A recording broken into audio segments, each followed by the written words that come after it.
Many producers just sit home, scratch their crotch, and say, great show. Adam Curry, John C. Dvorak. It's Thursday, April 25th, 2019. This is your award-winning Gitmo Nation Media Assassination, episode 1132. This is No Agenda.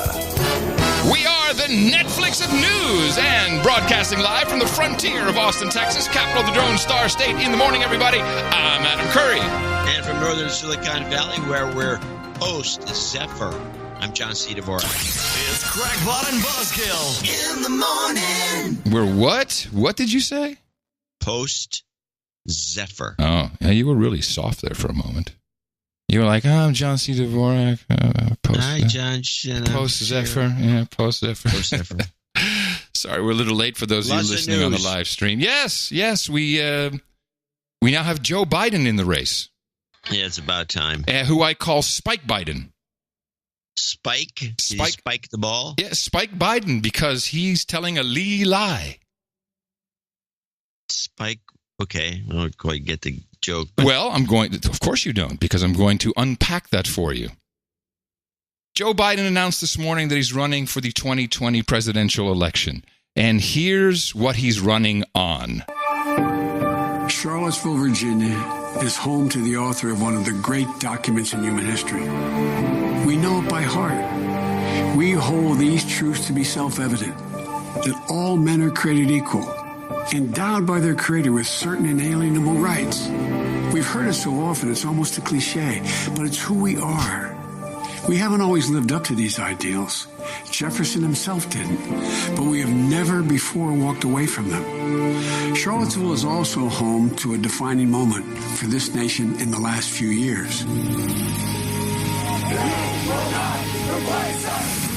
It was there on August of 2017 we saw Klansmen and white supremacists and neo-Nazis come out in the open. Their crazed faces, illuminated by torches, veins bulging and bearing the fangs of racism, chanting the same anti-Semitic bile heard across Europe in the 30s. And they were met by a courageous group of Americans, and a violent clash ensued. And a brave young woman lost her life. And that's when we heard the words of the President of the United States that stunned the world and shocked the conscience of this nation. He said there were, quote, some very fine people on both sides. Very fine people on both sides? With those words, the President of the United States assigned a moral equivalence between those spreading hate and those with the courage to stand against it. And in that moment, I knew the threat to this nation was unlike any I had ever seen in my lifetime. Okay, so this goes on for another 2 minutes. Joe is running on the lie that the president insinuated that some neo-Nazis are very fine people. And the reason I call him Spike Biden is because I finally got to finish the Black Klansman movie.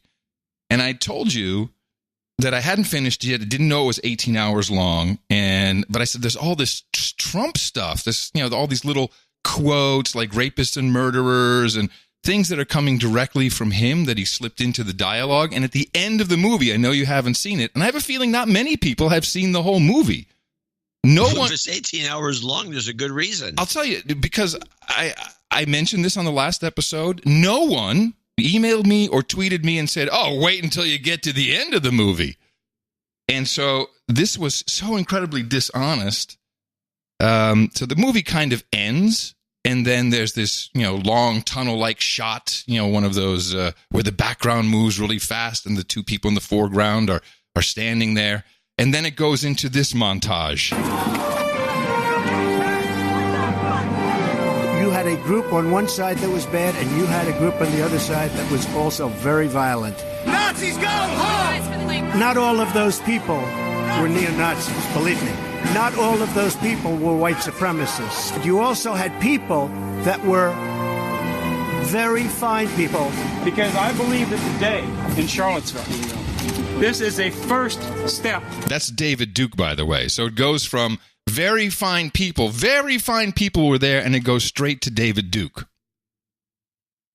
So what is wrong with... Yes, wow. Well, wait for it. What is really wrong with this? Couple things. One, so they date these scenes, and you see the torch, the torches, and the Jews will not replace us. Yeah. And then it goes into Antifa clashing with, the white supremacists. And it's not a black, so the whole movie is about black, and there's a side story of a Jew cop. I'm just saying it that way because that's how it's said in the movie. So there's kind of a side story, and then it goes, but it's really all about the 65, 66, 67, the equal rights, how blacks were discriminated against. The whole movie is that, of course, about the Klan. But it's all white people you see, and then they title it Charlottesville, August 11th, 2017, and then they show Trump at Trump Tower. It's also titled with a lower third, August 12th, 2017. That's a lie, first of all, because his initial reaction that Trump gave, his initial statement, which was not the press conference at Trump Tower, was on August 12th, but this was August 15th. When he gave this speech. So you just heard in fact, I'm going to just roll that back just a tiny bit so you can just hear again, because he took a piece, then put in some more footage, and then went into the quote, and then chopped it off. So again, here we go. Because I believe that today in Charlottesville, this is a first... Oh, sorry, that was David Duke already. Here we go. So very violent. Nazis go home! Not all of those people were neo-Nazis, believe me. Not all of those people were white supremacists. You also had people that were very fine people. Because I believe that today... And then he goes straight into David Duke. Here's the original. But you also had people that were very fine people on both sides. You had people in that group, excuse me, I saw the same pictures as you did. You had people in that group that were there to protest the taking down of, to them, a very, very important statue and the renaming of a park from Robert E. So all that was taken out. Lee to another name. So you know what? It's fine. You're changing history, you're changing culture, and you had people, and I'm not talking about the neo-Nazis and the white nationalists, because they should be condemned totally. But you had many people in that group other than neo-Nazis and white nationalists, okay? And the press has treated them absolutely unfairly. Now, in the other group also, you had some fine people, but you also had troublemakers, and you see them come with the black outfits and with the helmets and with the baseball bats. You had a lot of bad people in the other group too. So I think it's a little bit out of context. Well, of course, this has been thematic, and of course, it's thematic with our show's principles, which is that once they create a meme that's false, it's there forever. Meme, it's there false forever. Meme-ification, yeah, is what they do, and then they stick with it, no matter how many times you bring out the real quotes, which include this screed against the fascists or the Nazis. But for Joe Biden to be running on that out of the gate is Joe Biden's obviously an idiot. Well, he must believe this, and B, the people who are advising him must believe this. I think they do believe it, and no one's ever bothered to actually look into it. They're just going with that's what the public thinks anyway. So what? Well, and this is not about Donald Trump. I've been through this. I've had this happen to me. You've had this happen to you. When you get certain things that just become truth forever and ever, I always like to point it out. Like when people say, "Oh, Dvorak said the mouse is stupid, no one wants it." I said, no. He said there's no evidence. At the time, there was no evidence. No, this is 1984. Right. So I want to defend that. I defend it for you. I defend it for anybody. But to have Joe Biden running on that out of the gate, I'm sure that's not his only point. But man. Well, besides that and all the baggage, he's actually on my list of contenders list, which I post on the Cosmic Weenie. I bumped him down because of and I think he's going to keep getting bumped down. Oh, really? Because Bernie's at the top. Oh, right. All the polls say, oh, Biden's even ahead of Trump now. Lies. And what about Mayor Pete? He's moving up. Mayor Pete had a very... Your whole theory, by the way, about that is right on the money. And you can see him moving up. There's this big story today. And they said, with all these fine women, Kamala Harris and Warren, and I don't know if they mentioned Clinton, but they had mentioned somebody else, Klobuchar. Yeah. With all these fine women running, how come Mayor Pete is shooting past them in the polls? Well, could it be this? You can call it whatever you like. This is about sanctuary cities from the CNN town hall. You can call it whatever you like. That's our policy. We're a welcoming city, and I guess the president thinks America's full. We're not. I would be delighted to have more people. We have a population growth strategy in our city. Our city was built for 130,000 people, but we only have 100,000 because so many people left after the auto factories collapsed. 100,000? What kind of... This is not a city. This is a hamlet. This is a hamlet. In the 60s. We got plenty of room for more residents and taxpayers who want to help fund the snow plowing and the firefighters that I got to have for 130,000 people's worth of city with only 100,000 people to pay for it. And let us not forget that in many respects, from property taxes to sales taxes, undocumented immigrants are taxpayers. And the truth is, in many respects, because they are not eligible for a lot of benefits, they are subsidizing the rest of us, which is just one more reason we got to get this sorted out. Thank you, illegal aliens. Thank you. Thank you for subsidizing my life. It's so appreciated. Oh, brother. Guys, hi. This guy. 100,000. I mean, when I think of cities, I think of like Mexico City, 14 million. Yeah. I mean, Austin's barely a city. Yeah, what's Austin's population? No, 1 million. We got 1 million. Yeah, it's 1 million. Yeah, that's at least, and they're all in traffic. Something other than you're right, a hamlet. He runs a small town. 100,000 is big for a lot of. But he has a positive, what he calls a positive growth strategy, which would be, I don't know, encourage people to have children. No, that would be make it a family-friendly city. That would do it. Now there's an idea. Family-friendly city. You want to get your population up. Bring in families. There's an idea. We're trying to be family unfriendly in Austin. Oh, yeah. Dog friendly. Oh, my goodness. Stop with the dogs. So you were tracking Hillary, did she do an op-ed? She's starting to, her head's popping up every which way. She's making commentary everywhere. I didn't see an op-ed, but I'm sure she's done a few. I think she wrote an op-ed, and she was on stage at some Time magazine event. And, I have a clip. The 100 most influential people event. Oh, is she in that? She must be. I don't know. She must be. I didn't look at the list. Here's what behind the firewall. Here's what she had to say about, of all things, my goodness, the Mueller report. Before leaving Mueller, you're a lawyer. Mm-hmm. You're a lawyer. Disbarred, but yeah, you're a lawyer. Did Donald Trump obstruct justice as you read the incidences as Mueller lays them out?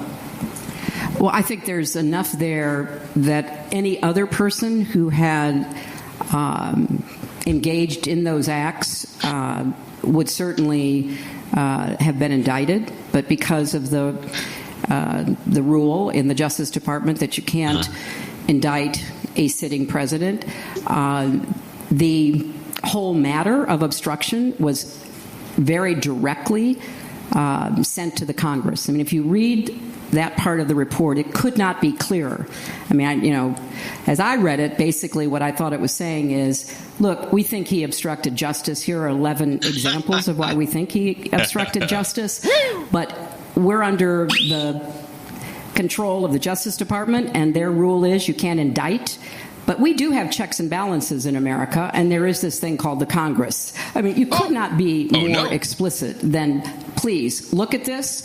You may look at it and conclude it doesn't rise to an impeachable offense. That's your job, but I'm giving this to you.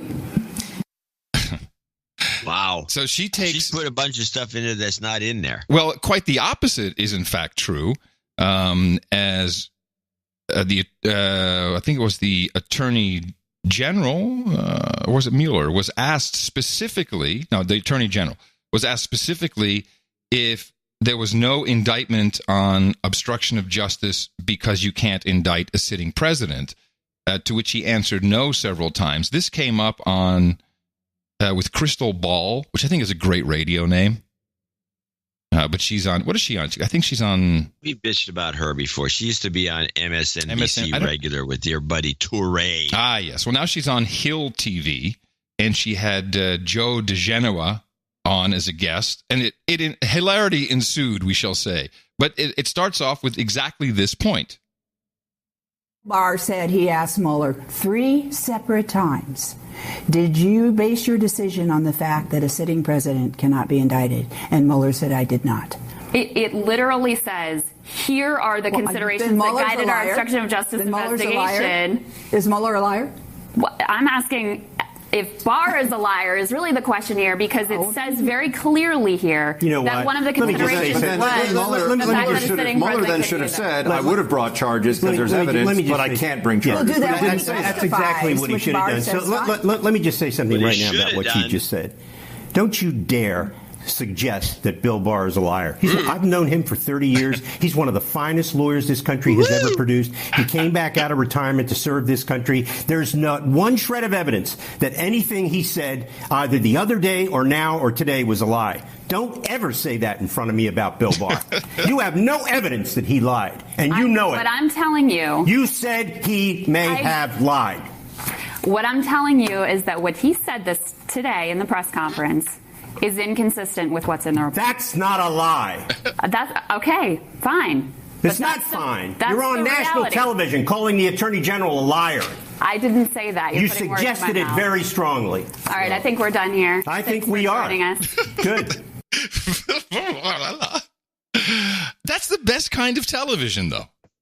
I love it when people get really that's upset. The stuff that people love to see. Yeah. Cat fight. That's what you want, man. That is but the best. Now, but the host, for one thing, the host can't handle that, especially her. She's sensitive. Before we get into a very, she's just playing her old MSNBC game there, and this guy was just like putting up with it. Well, he's playing his Fox game, isn't he? On Fox all the time. DeGenoa? Yeah, I think so. I think he's a Fox guy. Now, before I move into any collusion, I got a text just before the show, and this is something for your Cosmic Weenie rundown. This is from one of the millennials, and she says, just so you know, front runner for my age group and education level is Elizabeth Warren. And to which of course I was dealing with the mic issues, and so I texted back, well, of course, no more debt.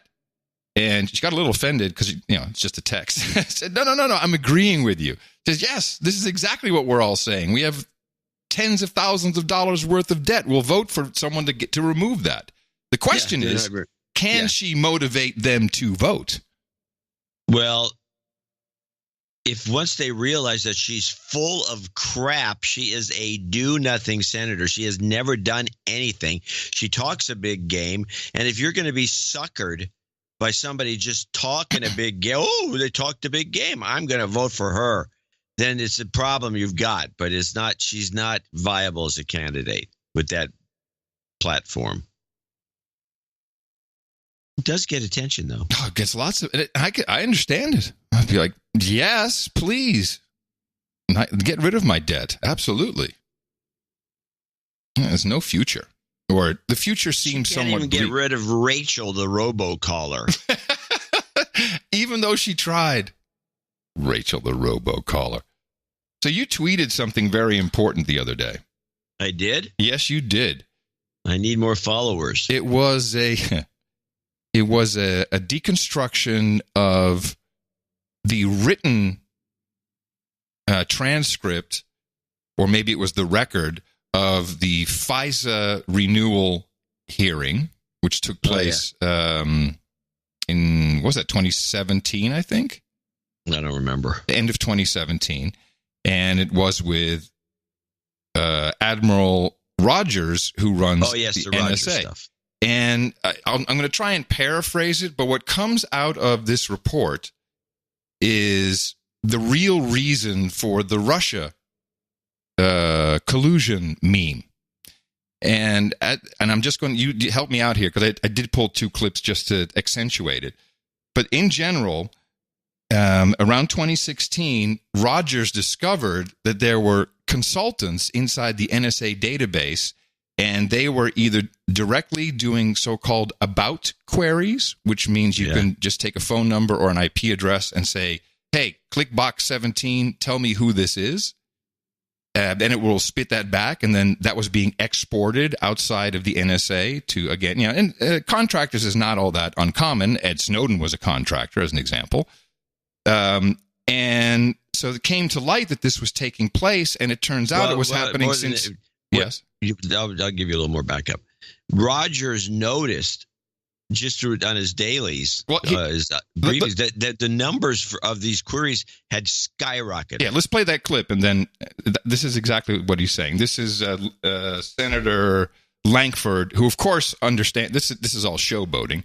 So he knows exactly what he's asking, and Rogers knows exactly what he's answering. Admiral Rogers, this spring, NSA decided to stop doing about queries. That was a long conversation that's happened there. It's now come out in the public about that conversation, that was identified as a problem. The court agreed with that, and that has been stopped. What I need to ask you is, who first identified that as a problem? The National Security Agency did. Okay, so how did you report that? Reported that to who? How did that conversation go once you identified we're uncomfortable with this type? So in 2016, I had directed our Office of Compliance, let's do a fundamental baseline review of compliance associated with 702.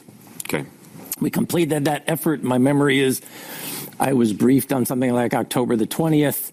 That led me to believe the technical solution that we put in place is not working with the reliability that's necessary here. I then, from memory, went to the Department of Justice and then on to the FISA court at the end of October. I think it was something like the 26th of October, and we informed the court we have a compliance issue here, and we're concerned that there's an underlying issue with the technical solution we've put in place. We told the court we're going to need some period of time to work our way through that. The court granted us that time. In return, the court also said we will allow you to continue 702 under the 16 authorizations, but we will not reauthorize 17 until you show us that you have addressed this. So what he was seeing was, and there's a follow-up clip to this, what he was seeing was a high number of errors occurring based upon people doing an about query, and he felt that the about query is really, that's close to unmasking.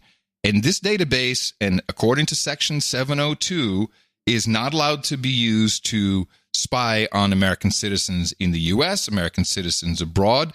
Foreign nationals in the U.S. also not allowed to spy on them. There can only be incidental unmasking if you're tracking someone in another country, not a U.S. national, who happens to be talking about or to an American, but that could be inside the United States, and that would be accidental. And here's what happened. When you say greater reliability, tell me what you mean by that. Because it was generating errors. Our Office of Compliance highlighted the specific number of cases in 2016, and I thought to myself, clearly it's not working as we think it is. We were doing queries unknowingly to the operator in a handful of situations against U.S. persons, and I just said, hey, that is not in accordance with the intent of the law. Yeah, clearly it's not only the intent, it's the actual statute itself. Right, that we protect U.S. persons from yes, sir. This is foreign directed. So what I'm hearing from you is the accountability system worked. Yes, sir. That the issue rose up. We're collecting. We do have information on U.S. persons. We don't want to get that information. Immediately, the process started going through to be able to stop it. The court then put the final stop on it. It was corrected, and then that's now cleared. Yes, sir. And in fact, we're purging the data as well. Not only have we stopped doing it, but we're purging the data that we had collected under the previous authorization. So what did not come out in this hearing, but was in this written transcript and links in the show notes, was a fantastic breakdown by, what was that, the Conservative Treehouse? Was that a Breitbart operation? Who is that? I have no idea. Something like that. Is that, so that ability stopped at the end of 2016 because it was being abused and they shut it down. But what we find out is this had been going on since 2012. And the only explanation for that is that the Obama administration most likely with State Department were spying on all kinds of Americans since 2012. All of a sudden, it stopped. That's when Hillary writes in an email, we're all going to hang together because spying on Americans will send you to jail for a long time. And the insurance policy that Page and Strzok spoke about was not to stop Donald Trump from becoming president. It was to insert the Steele dossier into the spying they had already done as justification so that the spying would not come above board. Then all of a sudden, because she didn't become president, they trigger the so-called insurance policy, and then they're able to bring in Bob Mueller, who knows this extremely well. He's been a part of how this system works. In fact, he also oversaw the PRISM system, which started as Promise. Do you remember the Promise system? It was a Yes, I do remember it vaguely. It was a Silicon Valley company called Inslaw, and they developed this database that they licensed to the NSA and FBI, and Bob Mueller was overseeing it, and people were throwing everything in here. Then they loved it. It became this massive collection of VIN numbers on cars and house titles and credit cards, and everyone's just jamming it in there. It was really the precursor to PRISM, and PRISM we heard about from Snowden, of course, and now this is all tied into these new surveillance databases. And Mueller, I don't want to say he was directly responsible, but they all of a sudden they said to this little Silicon Valley company, Inslaw, "Nah, we're not interested anymore. We're not gonna use you anymore." But then they just kept using it, and they kept giving copies of the database and the actual program to other countries because they would call Inslaw and say, "Hey, we need some tech support," but they never bought the program. Put this company out of business. It's a great story. Think people died in the process. I don't know about that. That's why I was hoping you would remember this. Yeah, you could do a Google search. A number of people died. Somebody looking into it died. I didn't know that. A bunch of people died. Yeah, the government was killing them. So for me, it's like, oh my God, this whole thing is a complete sideshow with buy-in from the media and all political parties, and what a fantastic cover-up. Yeah. And so Mueller was in there just making sure that all of that goes away. And you heard Admiral Rogers say, "Oh, no, we're purging all that data, too." I'm sorry to hear that. Sorry you're hearing you covering up the tracks of who might have exported that, or hopefully he didn't. And wasn't it Rogers who went to Trump and said, "Hey, man, they're spying on you"? Yes, that was Rogers. There you go. So that's what went down. This was to save their own hides from 20, 30 years in jail if it ever comes out. And of course, it was Susan Rice's name who was used, and who's the whack job who was the ambassador to the UN. She's with Cass Sunstein.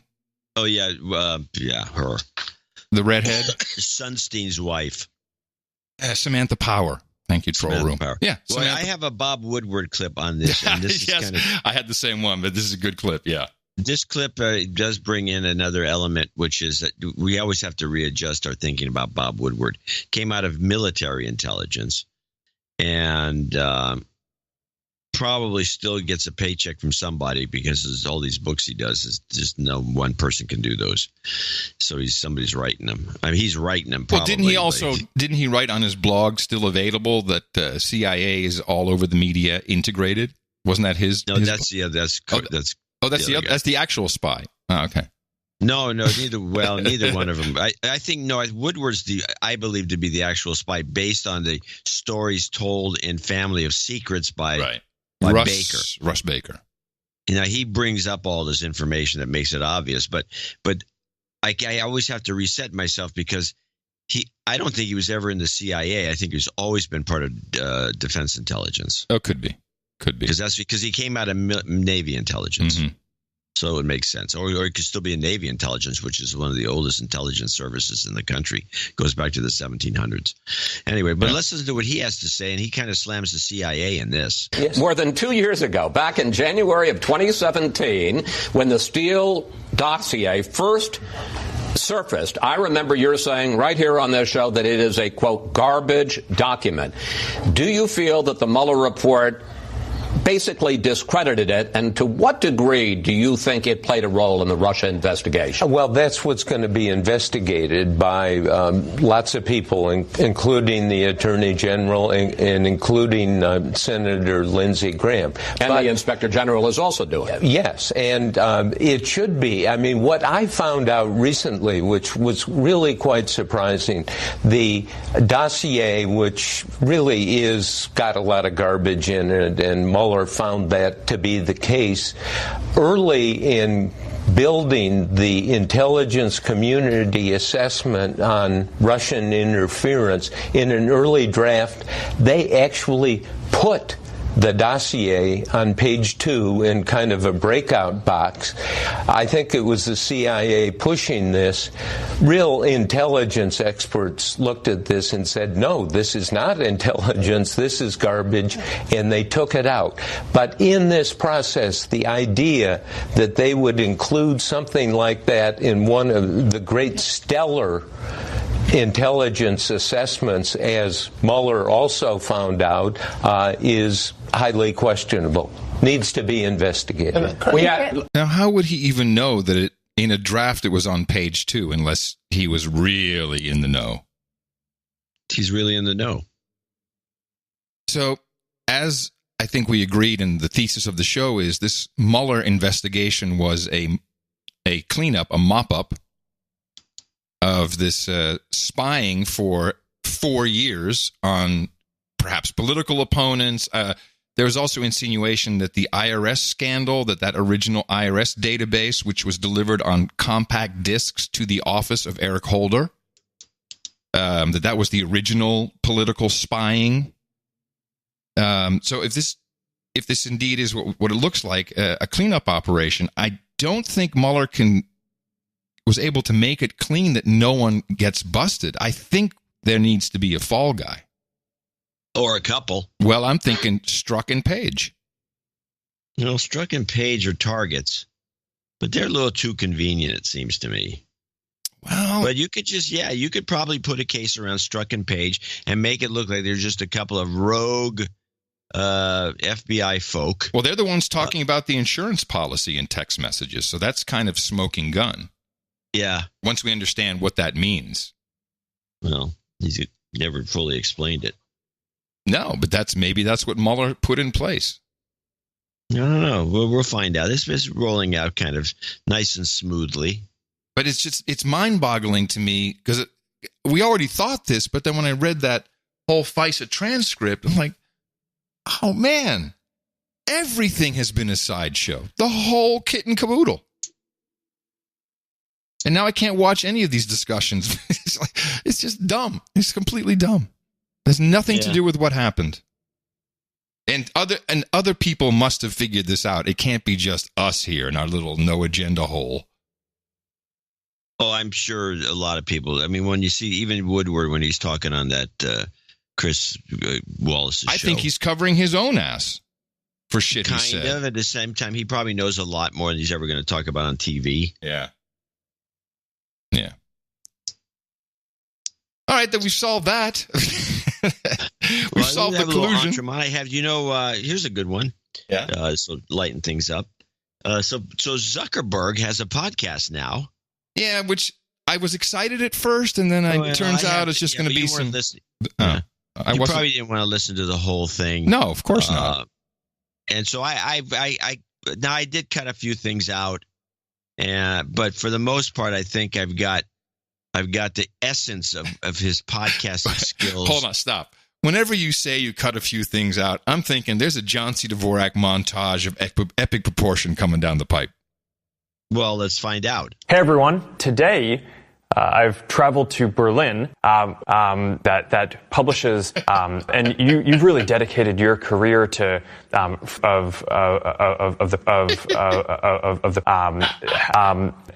I don't know if you want to start off there. We have a lot of stuff to cover, and in the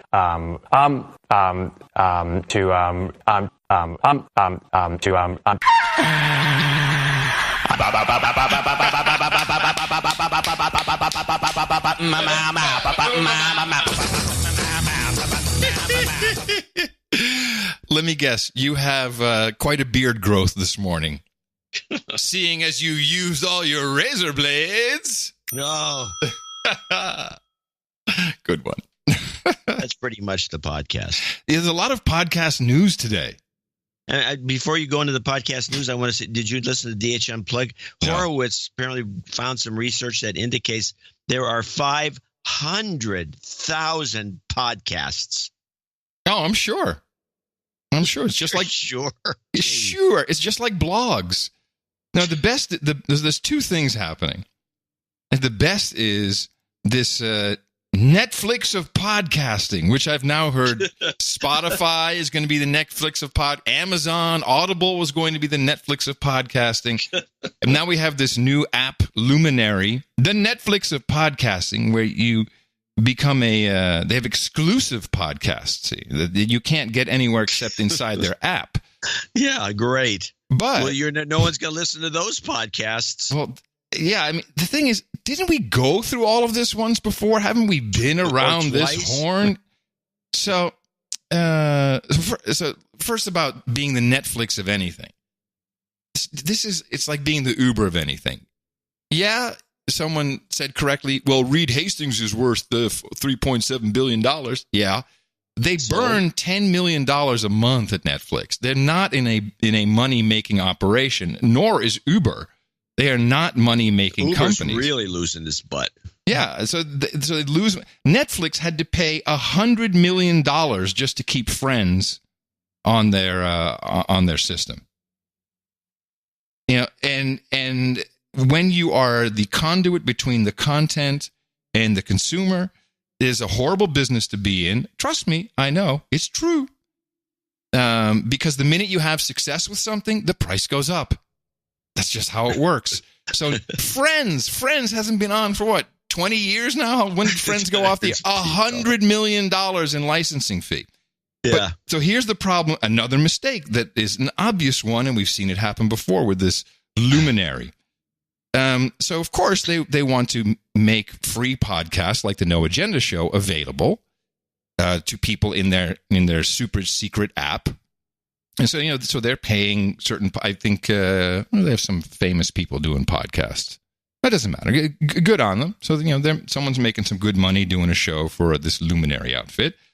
But, and this happened, we've seen this before, and I can't believe that they fell for it or didn't do their research. Apparently, in that app, they are sucking in the individual shows. So, this episode, which would be NA-1132-209-04-25-final.mp3, they store that on their own server so that they can count downloads against it to ultimately sell ads around our show or any other free show. Sure. Well, that's a copyright violation. You can't do that. How is it a copyright violation? You literally take a copy of our show and sell ads around it. That's a violation. Yeah, but aren't we common with attribution? Isn't that?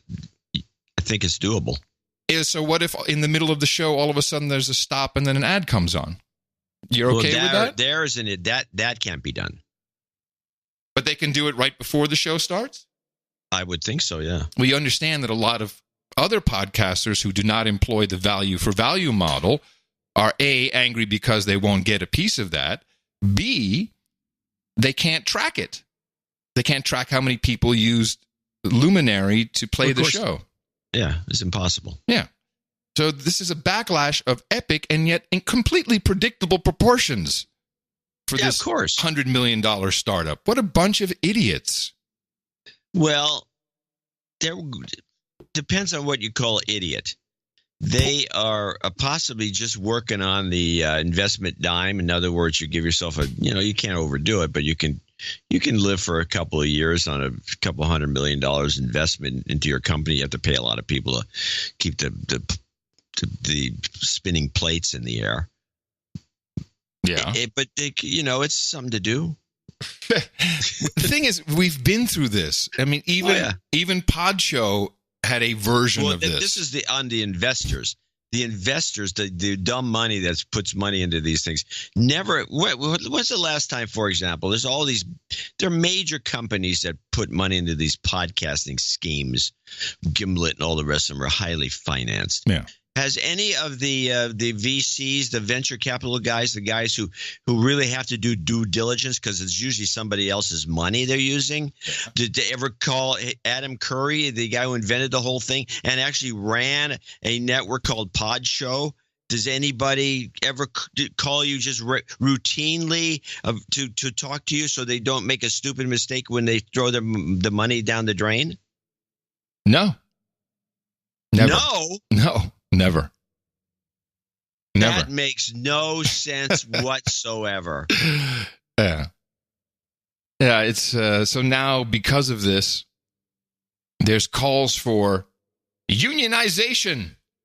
Yes, this is again. This is our both. I think we both join on this as being the silliest thing ever. Podcast monetization problems, a call for unionization and platform exclusivity.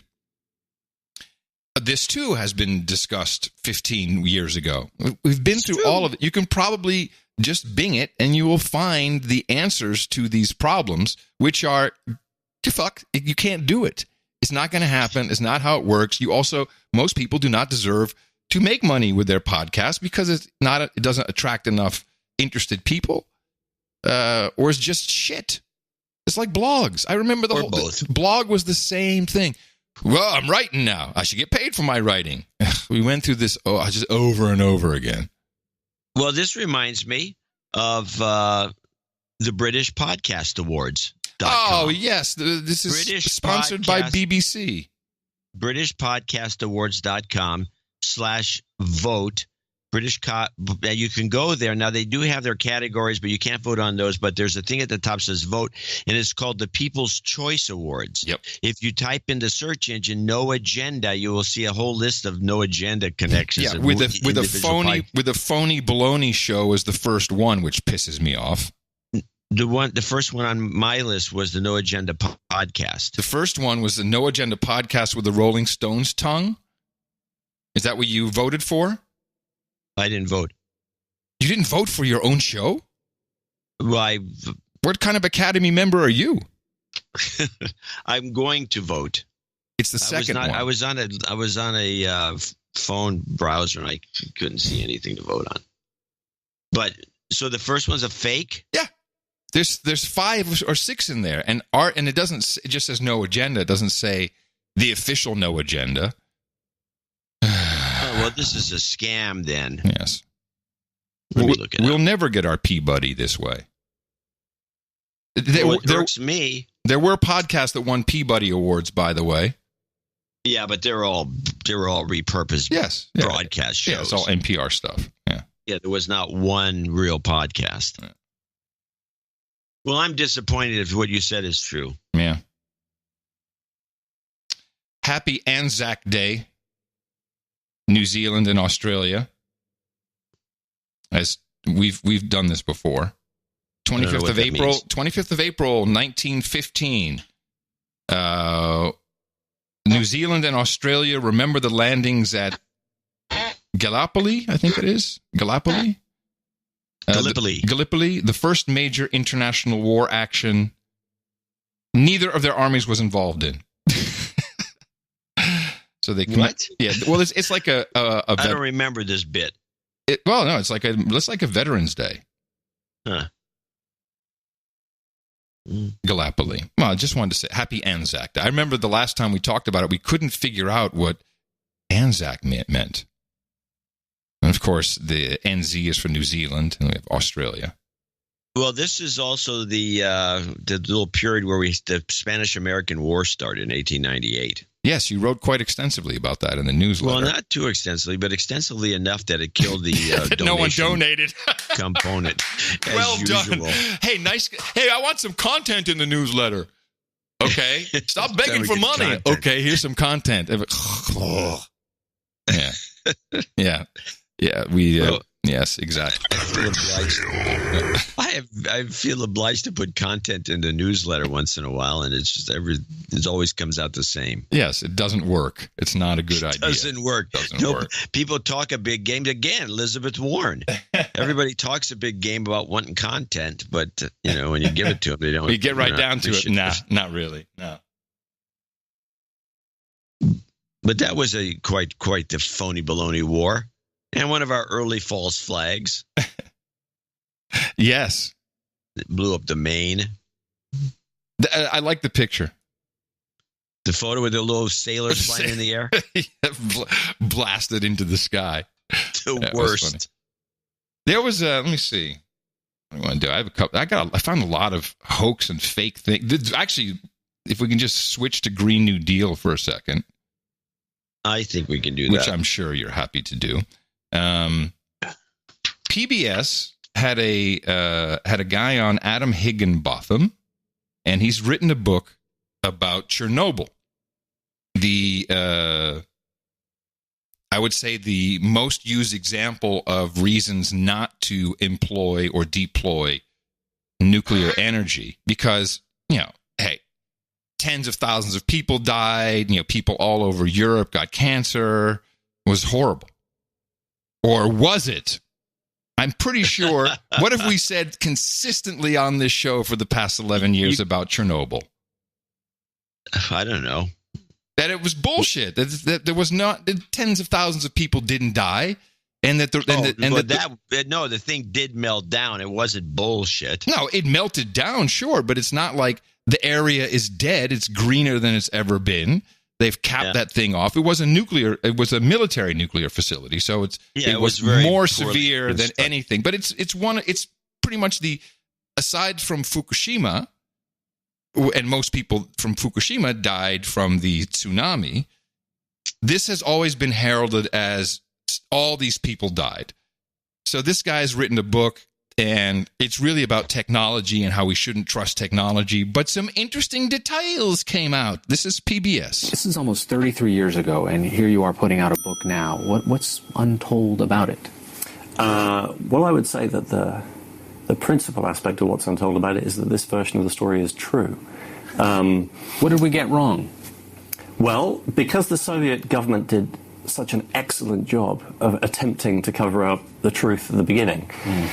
Most people's conceptions of what happened are kind of rooted in the initial propaganda that the Soviet Union put out, and also the misinformation that resulted from a lack of information. So, for example, a lot of people still think that tens of thousands of people died almost immediately as a result of this accident. That's not the case. That's not the case. But part of the reason for that is Western correspondents in Moscow weren't allowed access to any information. So they did their best with kind of rumors and hearsay, with the result that I think within a week of the accident, the New York Post was reporting that 15,000 people had died and their bodies buried in a nuclear waste dump somewhere in Ukraine. And when in fact it was what? When in fact the death toll from the accident by that point was 2.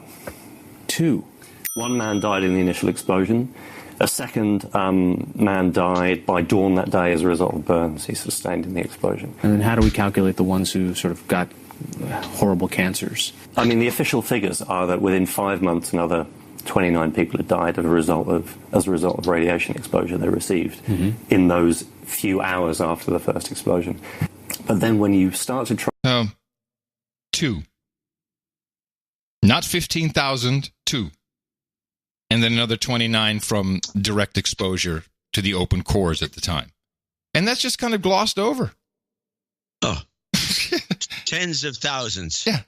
New York Post died of this horrible nuclear disaster. Yeah, exactly. And it did. Well, look at the way and here's the thing about it. The media plays this thing, so we don't have the benefits of nuclear power like the French do, and we could, but we don't, because all the reactors are custom made and they're too expensive and it's a jip. But here's the thing that gets me about the anti-nuke propaganda. So Fukushima goes off, and you end up with lot of chit chat about the waste is headed our way. We're all going to get wiped out on the West Coast, or all the irradiated this and that. Wait. Don't we have that guy with the Geiger counter on the beach? The guy with the Geiger counter on the beach. And then we have people like Alex Jones, who seems to be on the right. Yeah, hold on. Right side. Listen to this. This is from one of our clips from 2013. It's the Geiger counter on the beach. Here I am. I'm over background. The alarm's going off. Here I am on the beach. There you go. That's sort of the levels we're dealing with here. And I'm standing straight up. This camera's up. This was the kind of shit that was going on. Oh, we got it on the beach. It's in the tuna. It's in the sushi. So you can't eat the fish. But the point I was making is you have the right wingers who should be pro-nuke selling iodine tablets. Selling iodine, that's right. As if we're all going to die because of this Fukushima. We're coming in, they'll be here next week. It's a cloud. The cloud is coming over California. The cloud and all the rest of it. I mean, come on. The dolphins are carrying nuclear plastic. All kinds of stuff like this. And now we have another hoax, another Green New Deal hoax. Very disappointing that the famous Sir David Attenborough is a part of this Our Planet. Oh, yeah, he's co-opted completely. Yeah, and it's really good. Well, first of all, the guy has such a seminal voice for documentaries. It's just pleasant to listen to him, and he instills trust. Netflix has a promo out for Our Planet. It's a documentary series narrated by the same David Attenborough, and it features a scene of walruses falling off of a cliff, bouncing. I don't know if you've seen this, bouncing on the rocks and then dying at the bottom in a bloody mess. And then, the next one jumps off and it falls backwards and it just dies on top of the other one. And these are big animals. And well, here's the scene from this from the documentary. You'll note that the people talking about what's happening and why this is happening is not David Attenborough. It's the camera guy, and it's, I guess, a producer. I'm not sure what her credentials are, and she's crying. Here we go. I don't understand. Why are they going up there? Like, literally to the top of the rockiest part of the cliff. Once at the top of the 80-meter cliffs, they rest until it's time to return to the sea in search of food.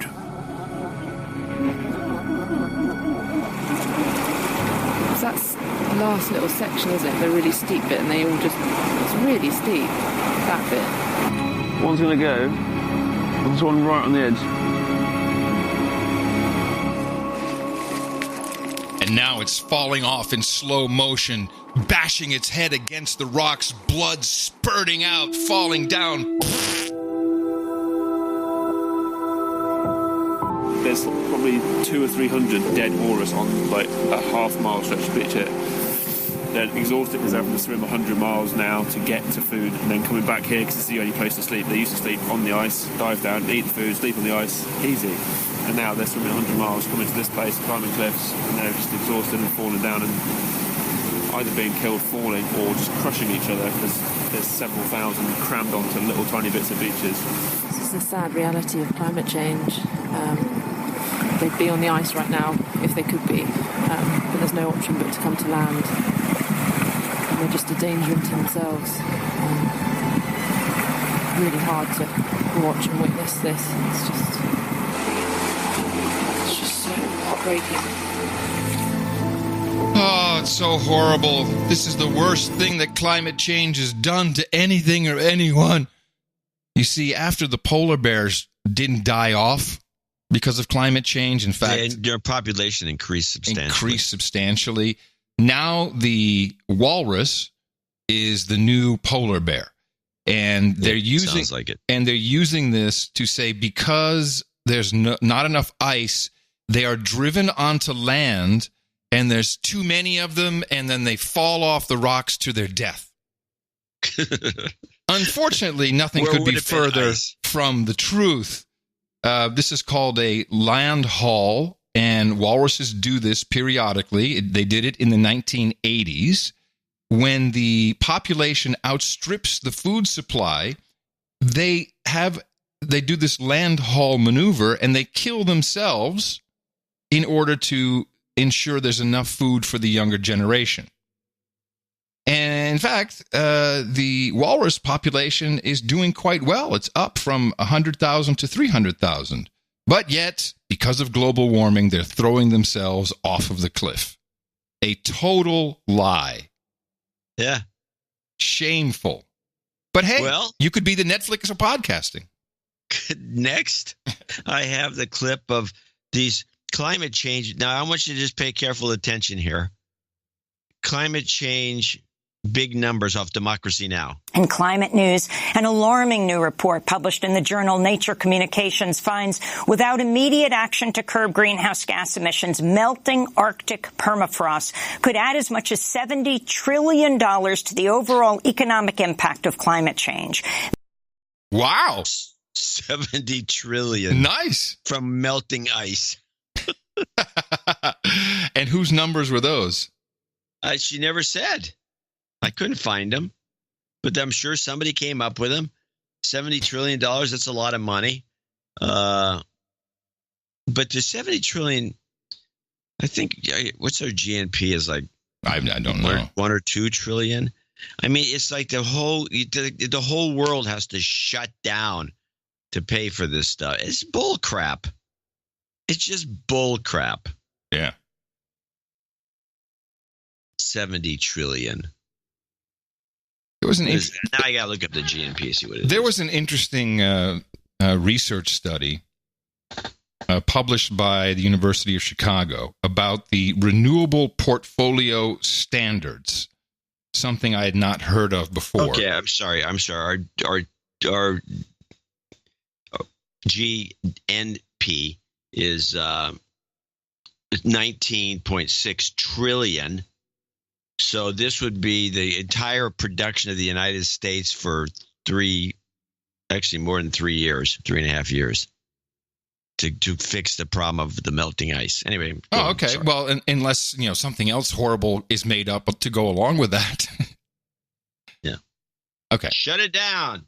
Renewable portfolio standards, something that's been going on since the turn of the millennium. And individual states have these RPSs, which is the amount of renewable energy you have to have, and there's a sliding scale for it. Turns out there's 29 states that have these renewable portfolio standards, Texas being one of them, surprisingly. And so, as we know, and I think you see more energy companies advertising this fact these days. We played one a couple shows ago. When you have more renewable energy, you need more gas-fired energy. Or it could be nuclear, but these are the people that are the happiest. They're like, hey, we're all in. Shit, we'll build some windmills. No problem. And here's what the numbers break down to. Just to give you an idea of what you really need in actual plant capital or capacity to go to keep in stride with the renewables. And it's a very lengthy report. But the idea is renewables have a 30% capacity factor. So if you want to go to 50% renewable, you have to build 166% renewable capacity, which means you need to have 115% base load provided by fossil fuels, such as gas. So to get to the 50% renewable portfolio standard, you need 281% to assure 100% base load power. So fossil fuel companies are going to make out like bandits because of this. And that's the truth of your Green New Deal. So that we're talking almost a threefold increase. That's a lot of gas. Yeah, it's too much. And I put this research in the show notes. It's, as I said, it's like a 50-page document. But it's all from University of Chicago, so pretty reliable. And it just shows you that this is where we're headed. You're literally making the fossil fuel companies rich. And I'm not, hey, consider nuclear. That's never done. That's why the thing is scamish. Well, I think because of these numbers now, I think the nuclear industry is becoming interesting to investors. Wait a minute. If we need to have that kind of a baseline power load, then the $1 billion investment per nuke plant kind of looks okay over time. And I think you will see this change. It has to. I don't think we can even provide that much natural gas. A lot of fracking going on. Well, yeah, the whole country will sink because of the fracking, but we'll have renewable energy. I just thought that was a fascinating set of numbers.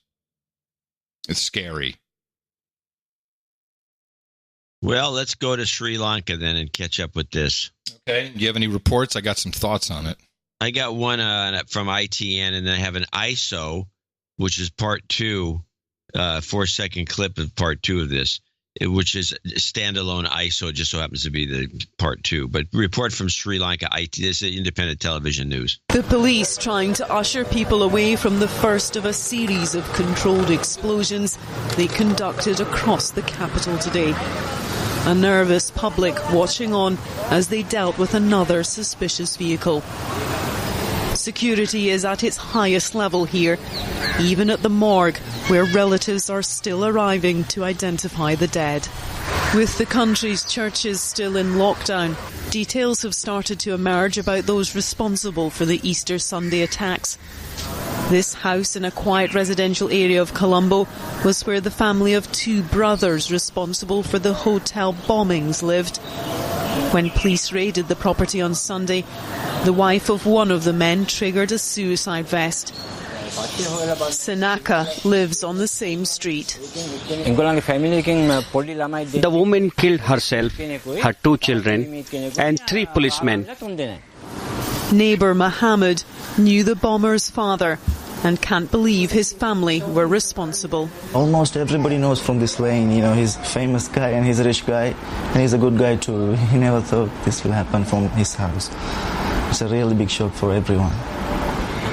The government have confirmed all 9 suicide bombers were from well-off Sri Lankan families, and one of them studied in the UK.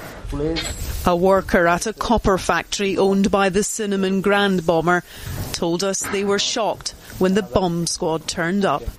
Looking, he's very, very good man. Can I guess that's the ISO? No, the ISO is what he has to say next. Inside, Iblis. Iblis, understand? Very bad. Very bad. You understand English what? Very bad. Now, couple of things that have not been pointed out by anybody, and I want to hear your thoughts also, which I'm sure are more interesting than what I'm going to explain, which is that they showed a video of one of the bombers walking down through town and then going into one of the churches that blew up, and he clearly had a backpack on, and it appears as if the backpack was filled with explosives. Uh-huh. And in Western countries, and Sri Lanka is pretty much westernized, it's not weird to see people wandering around. And I've always felt this is a bad trend, wandering around with backpacks filled with stuff. They go to the store with their backpacks. I go to the store the other day, and there's people with backpacks on in a vegetable store, and and they turn around and the backpack hits you. And the back, yes, and it's the same thing on the airline. The guy comes in with a huge backpack and he's waggling it off, and rolling. Wheels were invented for a reason. But okay, you want to carry around a load, you're a Sherpa, you're going to walk around this back. But I think these guys have switched. And so when they said that this woman blew up a vest to kill herself. Yes, I hear I don't believe so. I believe it was a backpack. And I think that the future of these bombers is backpacks. Not vests. It's too hot. Nobody's going to be. Well, I mean, in the Middle East, the people do this because they wear black and it's 140 degrees out. But in other countries, like Sri Lanka being a good example, people are in short sleeves. They don't really have they're not going to be wearing a vest, but they will be carrying around backpacks. And I think this needs to be, I think the bombers have figured this out. Well, David Hogg can sell some of his clear plastic backpacks. Could be required by law. Yeah, it could be. Well, so you had some thoughts on this. Yeah, there's a number of things going on. And first of all, it's always disturbing to realize that the United States Navy started a huge exercise in Sri Lanka on the 19th of April, a multi-day exercise. So we had a lot of people there in the port. Just always interesting to note whenever you have that going on. I think that, well, it's obvious that this operation was not just some willy-nilly thing. It was organized quite well.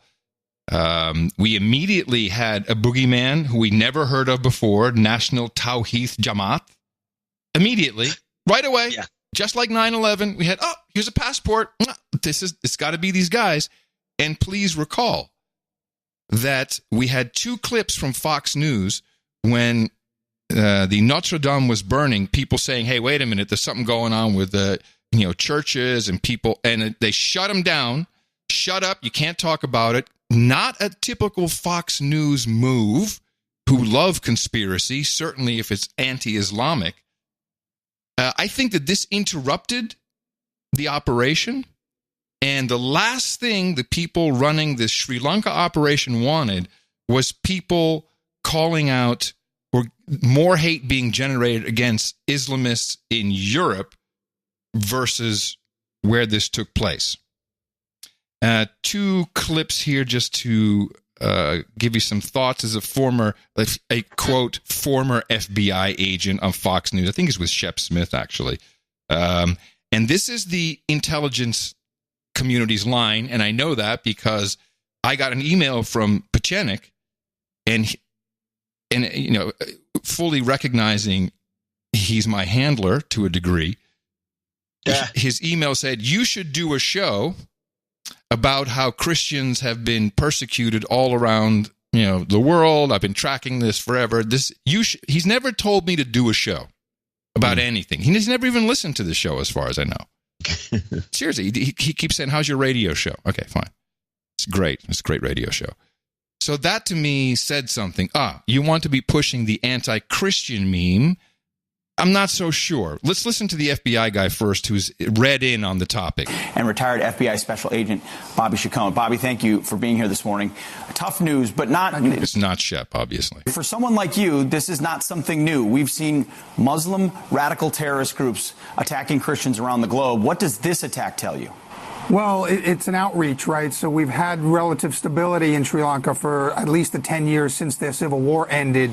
So it tells me that this radical ideology is spreading. The Indian subcontinent now being attacked. And so, it's another sign that the Middle East is not the sole source of these attacks, and that we'll see more of these attacks in places where we've seen relative stability. Okay, and how do they... Yeah, boy. Oh, yeah, you can wait for it. So they're setting something up. Yeah, this group, NJT, you're right, there hasn't been... Oh, we even have an acronym for them now, NJT. It used to... Oh, yeah. This is very quick, these things, John. Never heard of these NJT guys. Pop, there they are on the scene, pushed by everybody. Can I stop you for a second and mention one thing, because there was a lot of battling going on. We heard about all the terrorism going on in Sri Lanka, but we have to always remember that during that era, which just ended 10 years ago, as the guy pointed out. Civil war. It wasn't a civil war as much as it was terrorism, but between two opposing forces. But it was Buddhists and Hindus. Yes. And there was no Muslim component, but now all of a sudden there is? In fact, you're jumping the gun a little bit, but you're correct. The Muslim population is very small, under 10% in Sri Lanka. Christian population, about 7%. The majority are Buddhists. If you're going to send a message to somebody, which this is, and I'll get to that, you don't, especially in light of it's historians call it civil war, everything I've read, but it was Hindus against Buddhists And in fact, you had radical Buddhists. So we don't want to spark off something internally. We got to blow somebody up. Well, we're not going to blow up Muslims.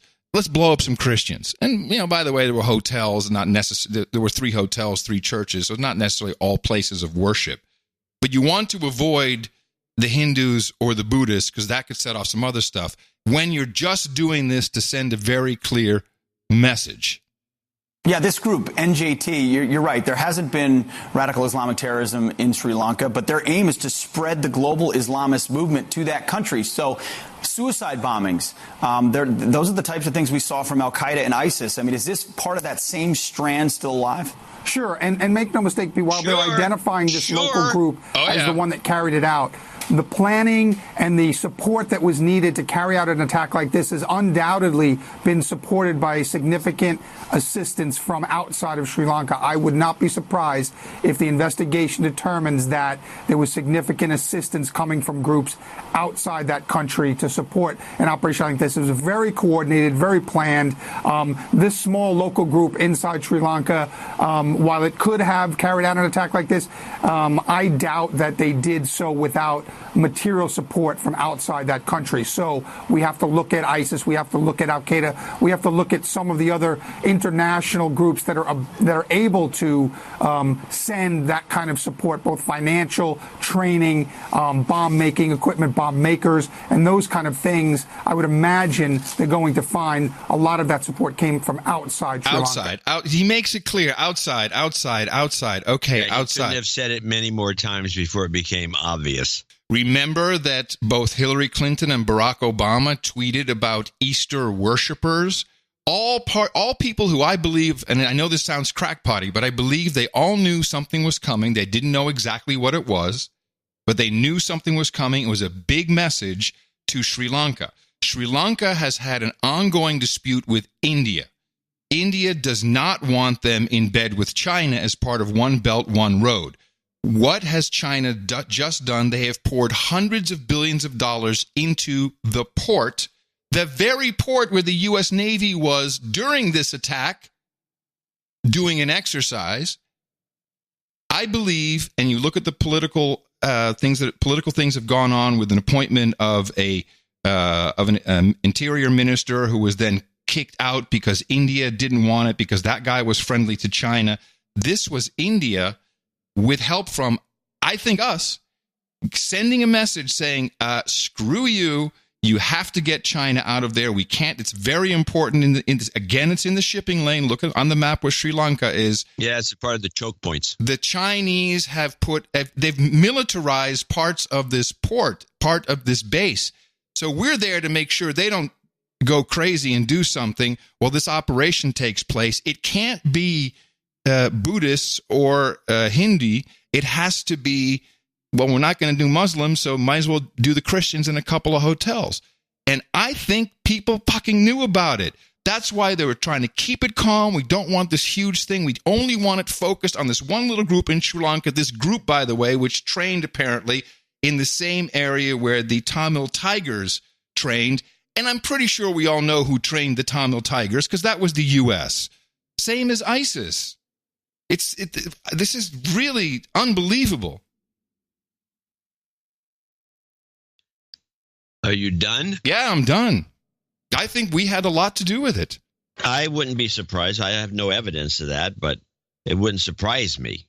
Now, all we have is parallels to past events, and when you have something that happens like this, and you immediately point towards a small very group, sketchy. Mm-hmm. And then this new group, and they're named instantly. I mean, all the earmarks of a hoax. And here's not a hoax that didn't happen, because nowadays they don't care if they kill anybody.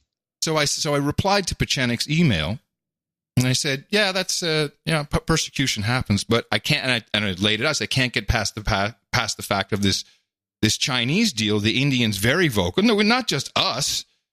I have a whole article here about William Avery saying India must kick China out of Sri Lanka. I mean, this is not something that just happened.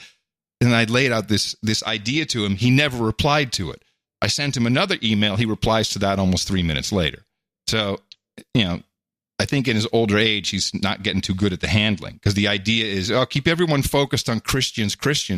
And of course it was Christians. Big problem. And there's a lot of good. Well, that's what the UN sex slave resolution was about, Christians, which just went through. I have a clip here if you want to play that. Yeah, hold on.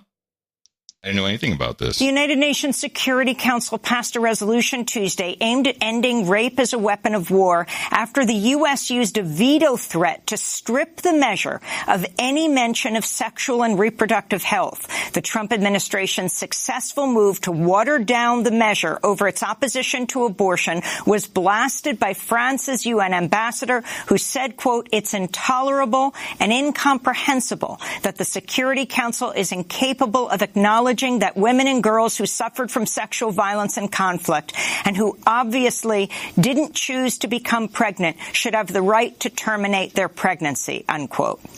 The resolution was championed by Nobel Peace Laureate Nadia Murad, a Yazidi Kurdish human rights activist from Iraq. She was kidnapped by the Islamic State, repeatedly raped as she was held as a sex slave for almost 3 months. Wow, where did this take place? This what? There's sex slave? Sex slave, yeah. No, they're referring to the that whole ISIS incidents where they grabbed all the Yazidi Christian women. Yes. It's a Christian angle again. This is the Christians from Yazidi. I also saw Amal Clooney was at the UN talking about this. Yeah, and so everyone's talking about it, but they're all there to trash Trump because apparently the administration doesn't want this to be just some sort of a government-funded abortion operation. That's the way they see it. And then I have the other clip I have is a Sri Lankan's official apologizes, and there's some information in here when you say this was these guys knew this was coming. It might be kind of hinted in this clip. Sri Lankan officials apologized Monday for failing to respond to multiple tip-offs ahead of Sunday's 8 attacks. A confidential memo circulated among Sri Lankan security agencies gave the names, addresses, and phone numbers of some of the suspects. It's not clear why authorities failed to act on the warnings. One surveillance video showed a suspect wearing a backpack casually strolling towards St. Sebastian Church north of Colombo minutes before a bomb ripped through a crowd of Easter Sunday worshippers, killing more than 100 of them. On Tuesday, the self-proclaimed Islamic State claimed responsibility for the bombings. The group circulated a video purporting to show 8 members of a Sri Lankan cell pledging allegiance to the group. Now, I have to say that generally speaking, when the ISIS people said that they did something, it's usually something they did, like the Vegas attack, for example. Right. Which we've had is nothing but a mess. But I'm wondering if we have, because ISIS has been pretty much wiped out of Syria. Their headquarters are gone. We don't even know who's running the place. So how are you going to get an official pronouncement from them unless the official pronouncers are now co-opted? It could be our military intelligence or CIA saying these things we kind on of behalf know, of ISIS. We kind of know who ISIS is and who trained them in Jordan and who gave them weapons in Syria. We kind of know them. Yeah, well, that's why we also gave them like a whole cache of weaponry. Yeah. Yeah, well, that was trained by our group. But thanks, Obama. Pretty much. Thanks. I didn't notice time just flew by, so it is high time for me to thank you for your courage and say in the morning to you, the man who always puts the C in crackpot, John C. Dvorak. In the morning to Mr. Adam Curry. Also in the morning to all the ships at sea, feet on the ground, subs in the water, feet in the air, dames out there, knights and dames and knights out there. Yeah. In the morning to everybody in the troll room. Hello, trolls. NoAgendaStream.com is where you can always drop by during the live show, chat along, troll me, troll everybody else, maybe be helpful, crack jokes, one-liners, work on your comedy routine. And it's a place you can always hang out 24/7. The stream is always going with tons of great shows. NoAgendaStream.com. Also in the morning, too, there he is again, Darren O'Neill, bringing us the Easter artwork for episode 1131. The title of that was Chud, C-H-U-D. A classic. We love it. You got Easter eggs with all of our little No Agenda. That's true. And Sure and Glitch and Crackpot and Earth Day and ITM and Lone Wolf. Woof. 420 egg. Yeah. It was a perfect piece. We appreciated that. And Darren was so smart.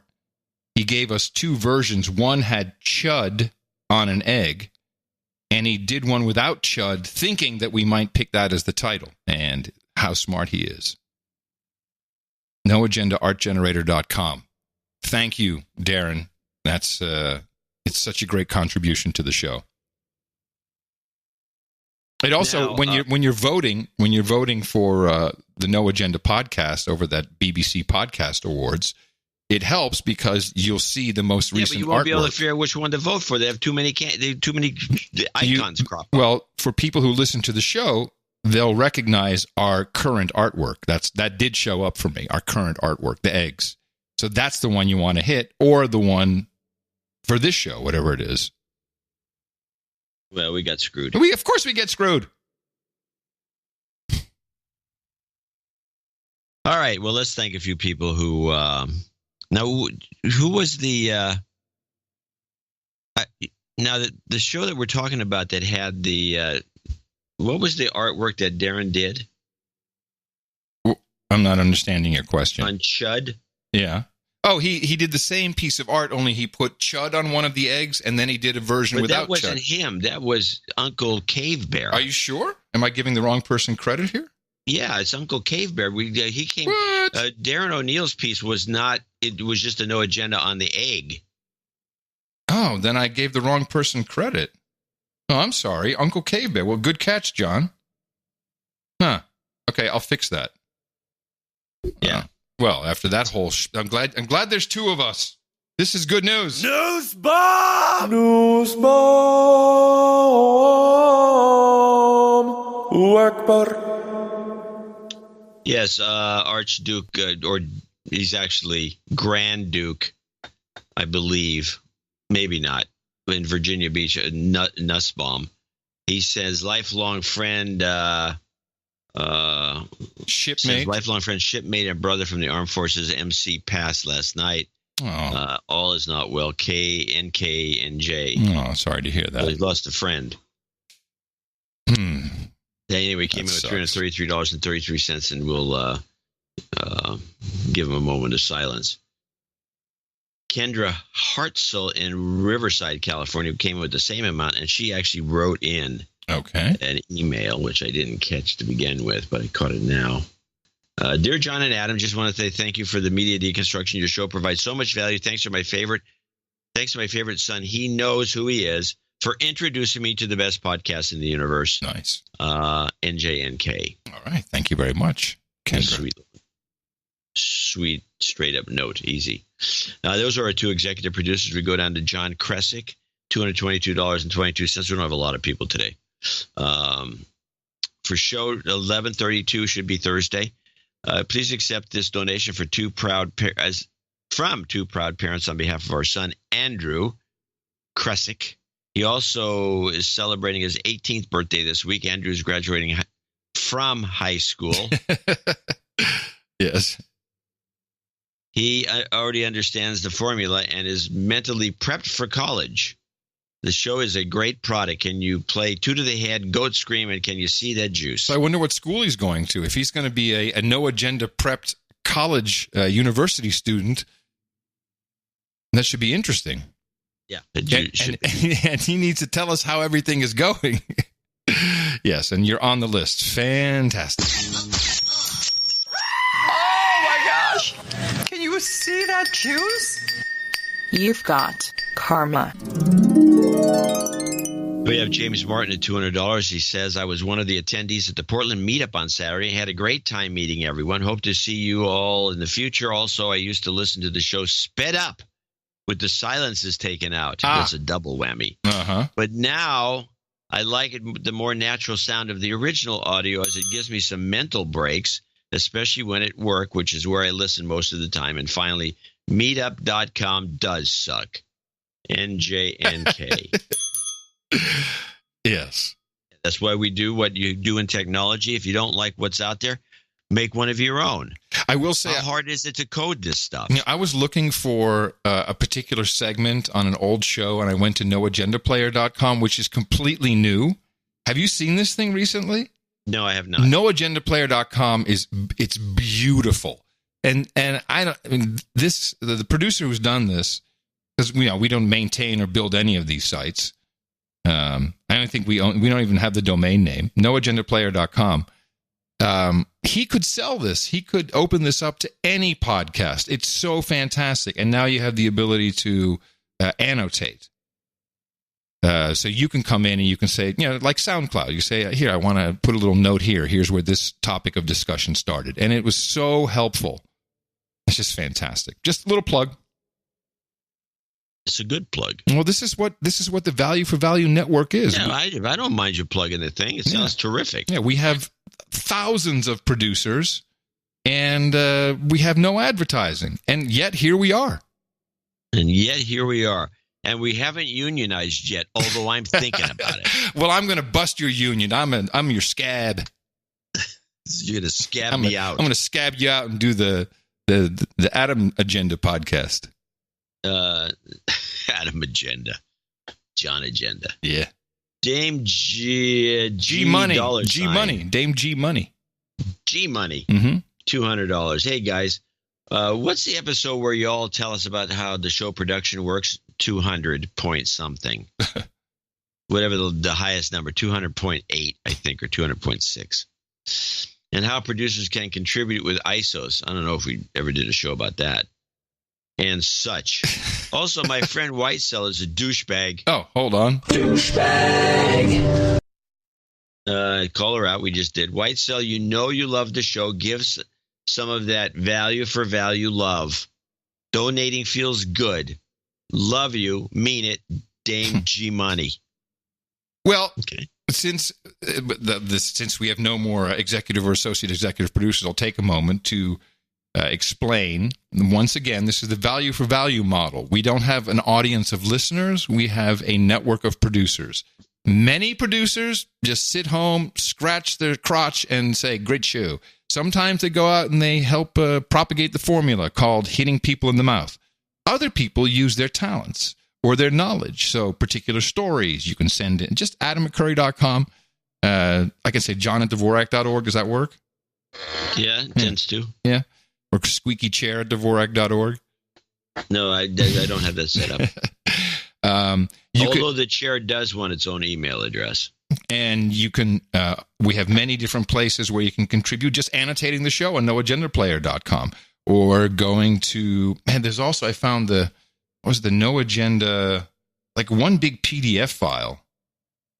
The hell was that again? Damn it. Keep forgetting to promote that one.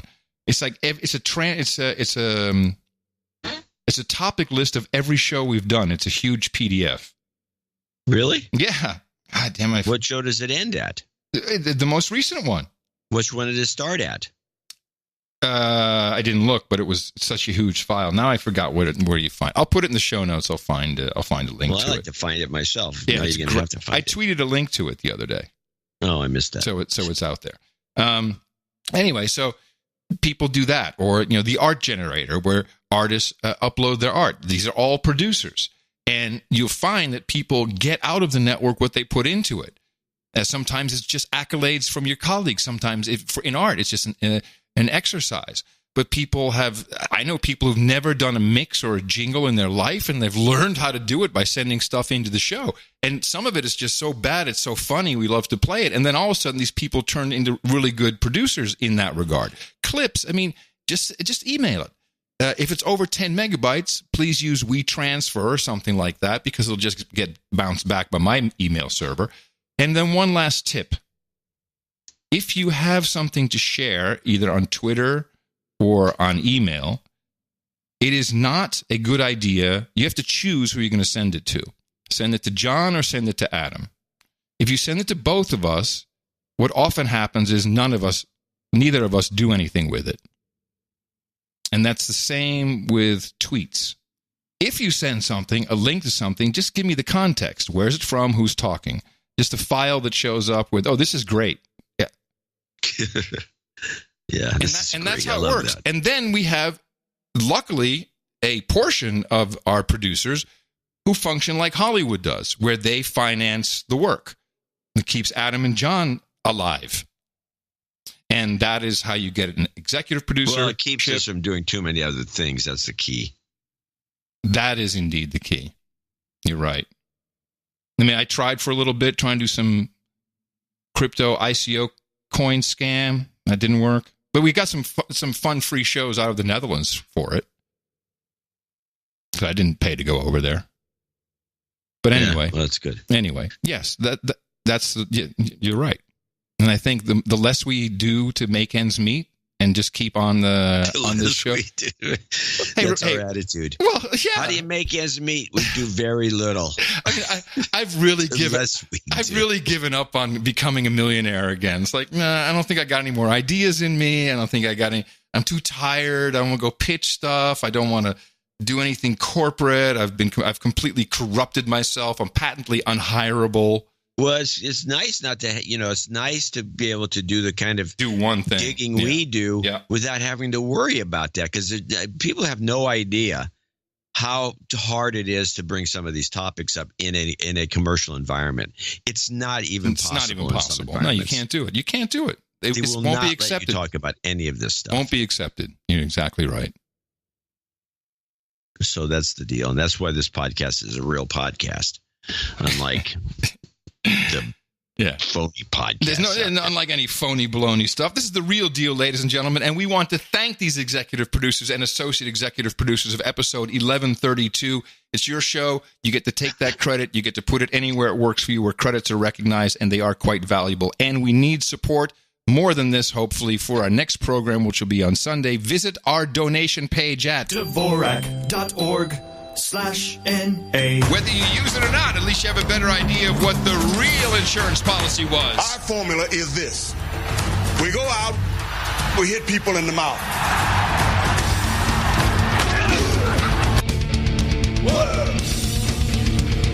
Hey everyone, today... Thought I'd get more Zuck in there. Oh, well. Did you notice that Zuckerberg starts hi everyone exactly the same way Scott Adams does? Yeah, a little bit, I guess.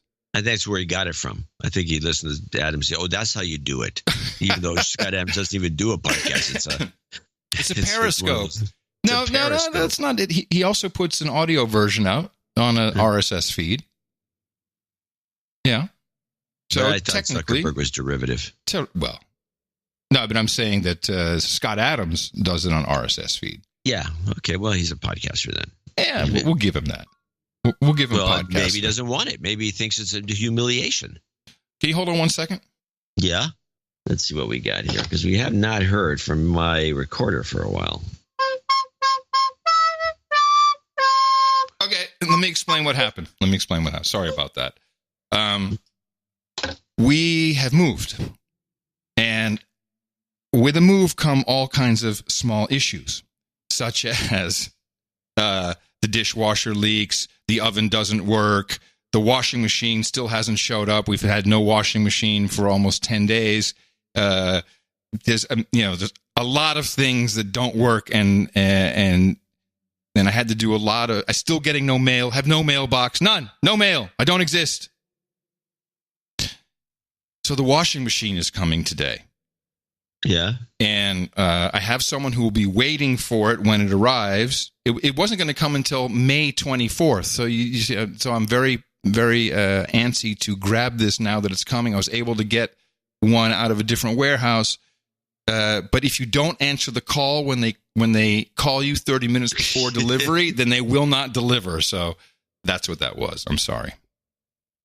And we're back, everybody. Machine? Yeah, it's the washing machine. Thank goodness. Was it the washing machine calling? Yes. Well, not the washing machine itself. Well, nowadays with the smart AI washing machines, they can call. I have taken out everything. There's no more.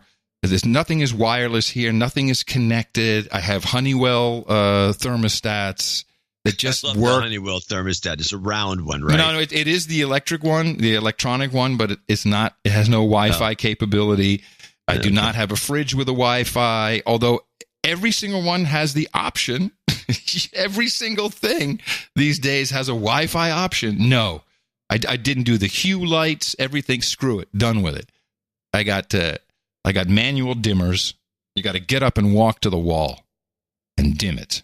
Oh, no. Yes, exactly. Now, we want less signals in the house. This is a sanctuary, except for the studio, where I have so many noises I have to get a different microphone because of the RF flying around this place.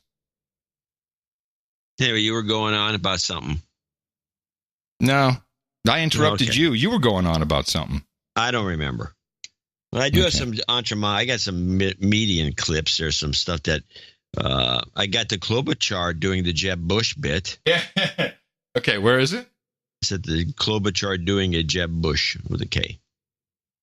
Got it. I am someone that runs in a purple state. Every single time I have run, I have won every single congressional district in my state, including Michelle Bachmann's. Okay? It's when you guys are supposed to cheer. Okay? So lame. Please clap. Was it on the prompter then? But that was my first question. Was she reading it from prompter?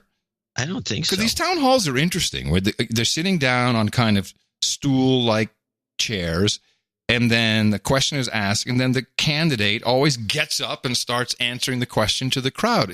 It's a very unnatural format and kind of goofy, to be honest. And now I'm just thinking perhaps that's, you got to get up to see the prompter. That's possible. The other thing is like, if they're going to make these things so rigged and so scripted, put an applause sign up. People, when it turns on, people will gladly applaud. We need a sign. Have her finger on the button. We need the applause sign. Exactly. The applause sign.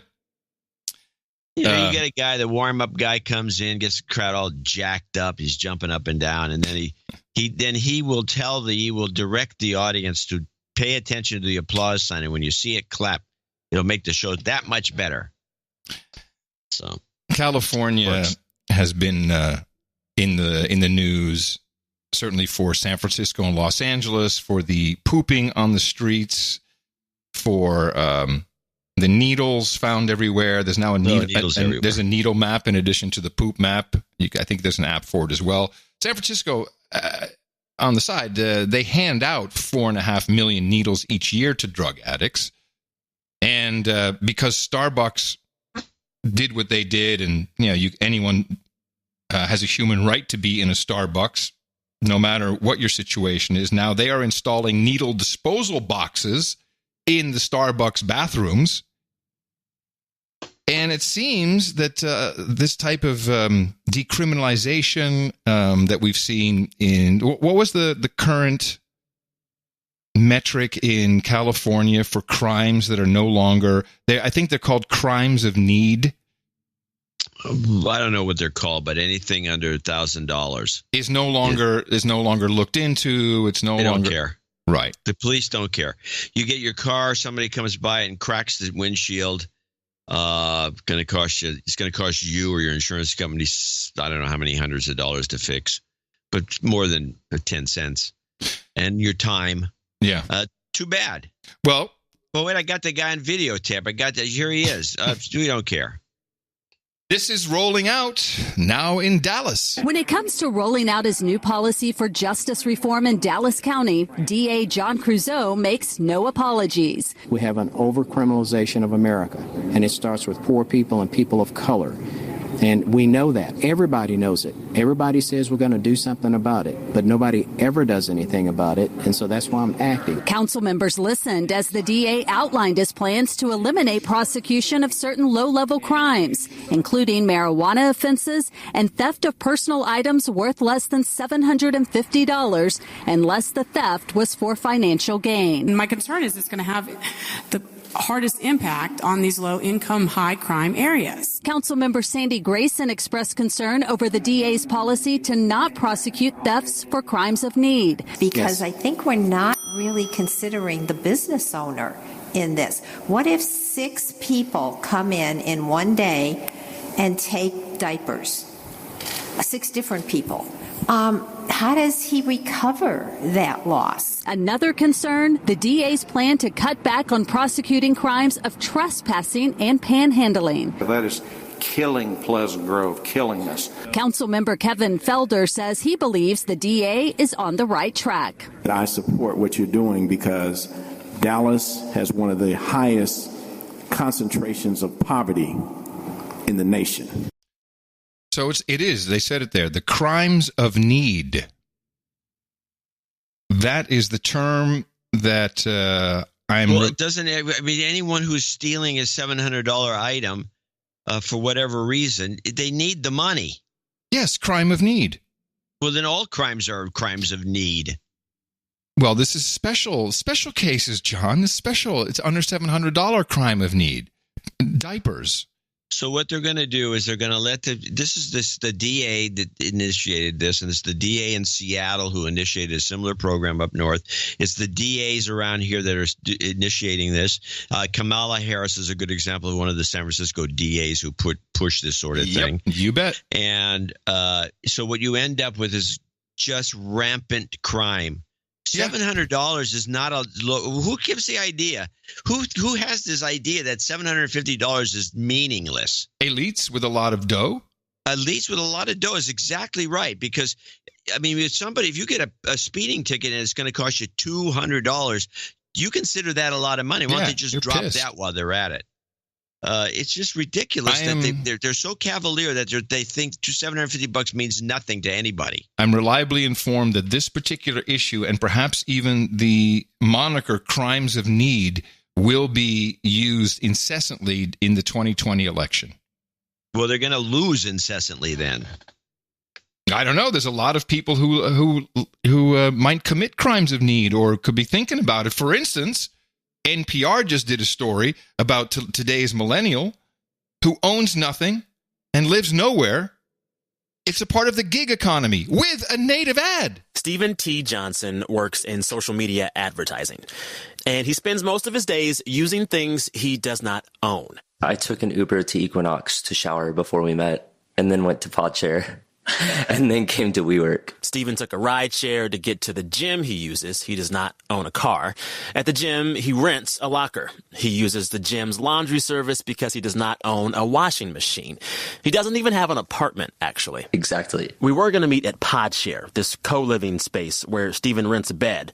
Just a bed in a big open room with about a dozen other people, but it was too loud. So we went to his co-working space, a place called WeWork, where Stephen rents a desk. WeWork is also an NPR sponsor. Well, how coincidental you have that in the story. Let's hear more. Stephen owns so little, he can carry most of his stuff in his hands. I actually gave up my backpack that was the smallest I got down to, and I gave that up 2 months ago. Stephen also only owns 2 outfits. See, even just having a backpack will become suspicious, John, so I think you're right about that. Well, 2 of the same outfit. Under Armour brandless sport shoes, Lululemon pants, Lululemon socks, Lululemon shirt, Lululemon underwear. Stephen is part of a newish group of young people, kind of well off, but also, in a way, homeless. Does Stephen represent a fundamental shift in American capitalism as we know it? The fact is that we can't afford to sort of hoard anymore. That's Skylar Wang. He's a PhD student at UC Berkeley. He studies the sociology of the sharing economy. And he thinks one of the biggest factors in this economic shift is younger people buying fewer houses and choosing to live in dense urban areas and rent smaller places. Part of this is houses just being more expensive than they were for our parents. But when you're more okay with renting the place you live in, it's maybe a lot easier to accept a life where you rent and share a whole lot more. Wang does point out, even if young people own less, they still have a lot of stuff that isn't tangible. I talked to a lot of minimalists. They're the type of people who love to couch surf, right? They own like 30 things. But then the interesting thing is that they hoard digitally. They hoard digitally. They have tons of photographs. They have thousands and thousands of Instagram posts. It's still an economy of stuff. It's just different stuff. It's experiences. I'm speechless. Well, there's a couple of things in there that don't surprise me, especially this idea of experiences. Yeah, this is being studied to an extreme now, and it seems that the millennials, at least one group of them, and I believe it's the older ones, have more. They have more love of having an quote unquote experience. This is why we've noticed this trend with the single batch, small batch, and all these things. You buy a product that's right. It has to have a story, and it has to be an experience just to be in possession of it. Yes, correct. If no story, no sale. Right. Hey, that's a good one. No story, no sale. No sale. Best price.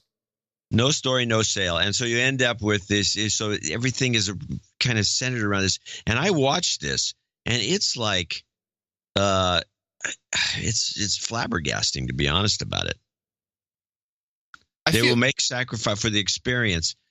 I'm still contemplating it, but that piece that you ran tells a lot of this story. Well, you also would be one of the front runners of talking about how inexpensive disk space has become. So for them to be collecting experiences, documenting said experiences, and hoarding them is incredibly sad that they're storing this on Instagram.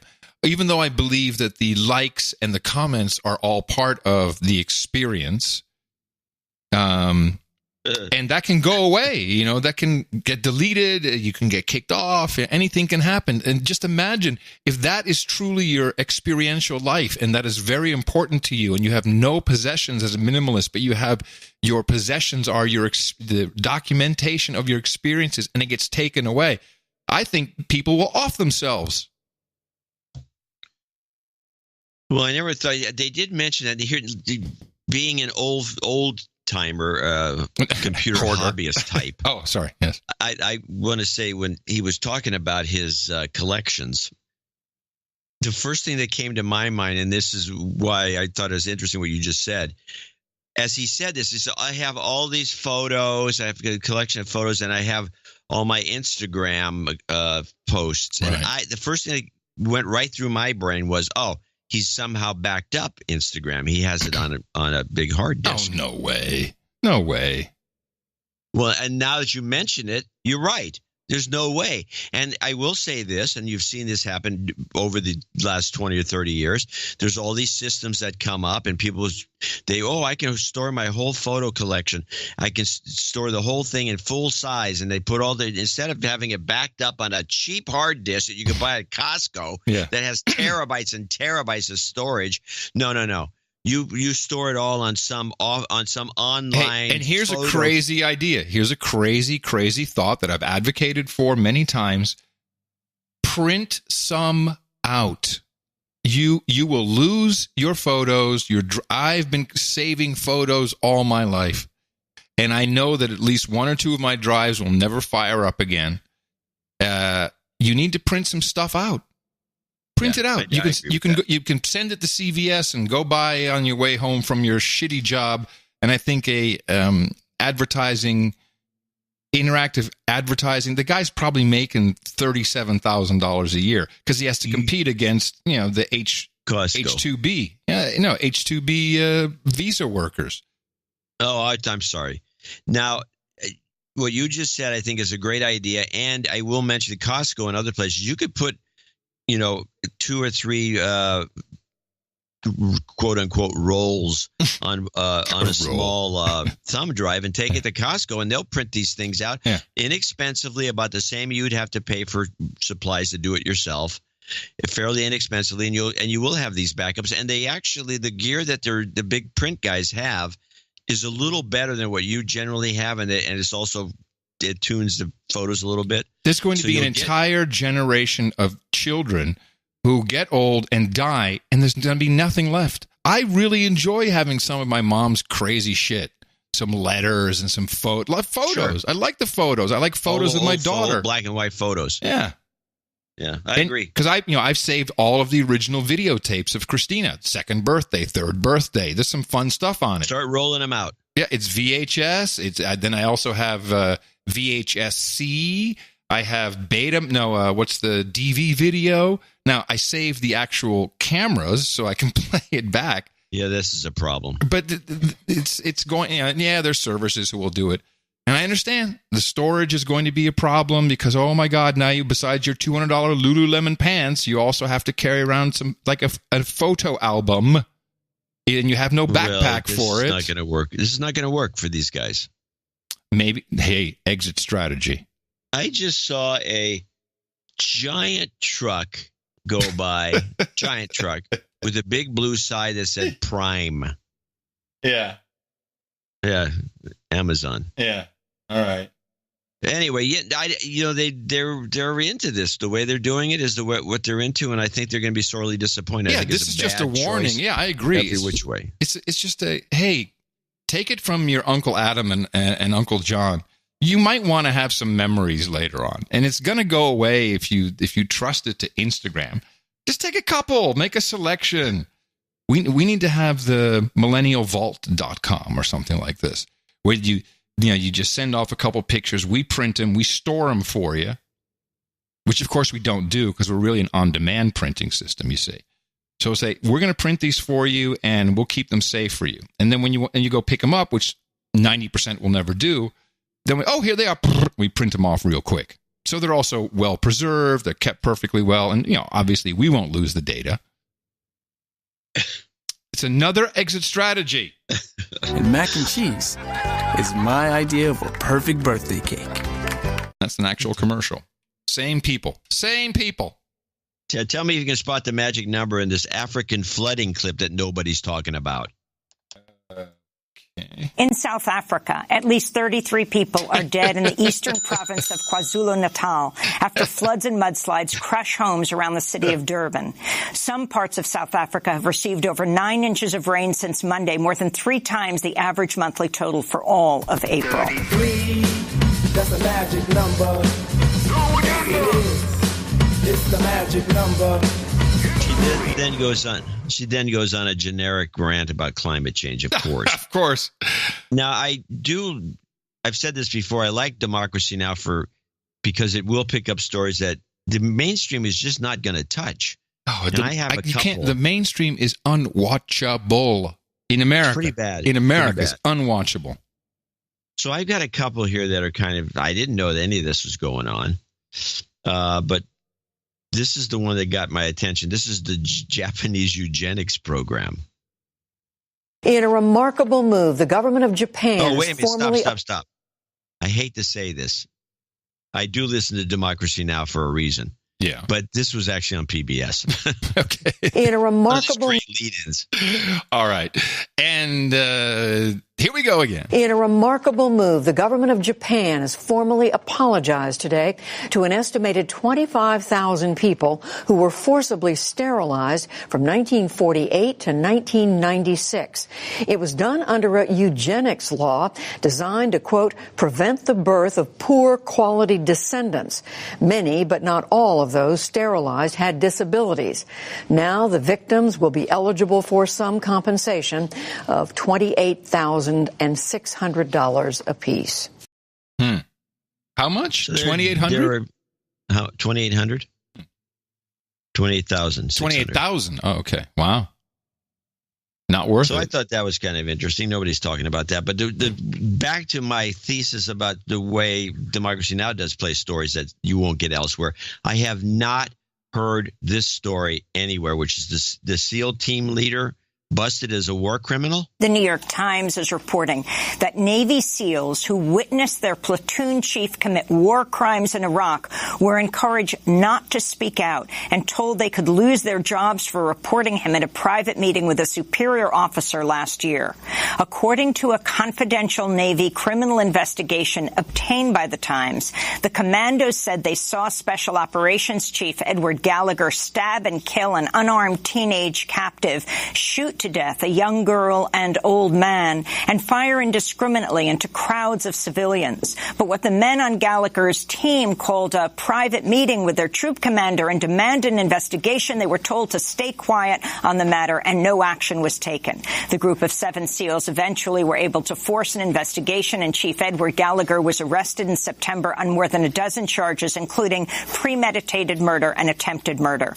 If convicted, he could face life in prison. His trial begins on May 28th. Wow, you're right. No one talked about that one. No one.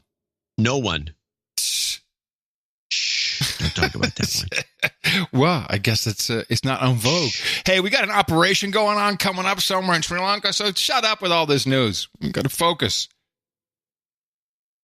Focus, people. Stand down. I need to clarify some stuff.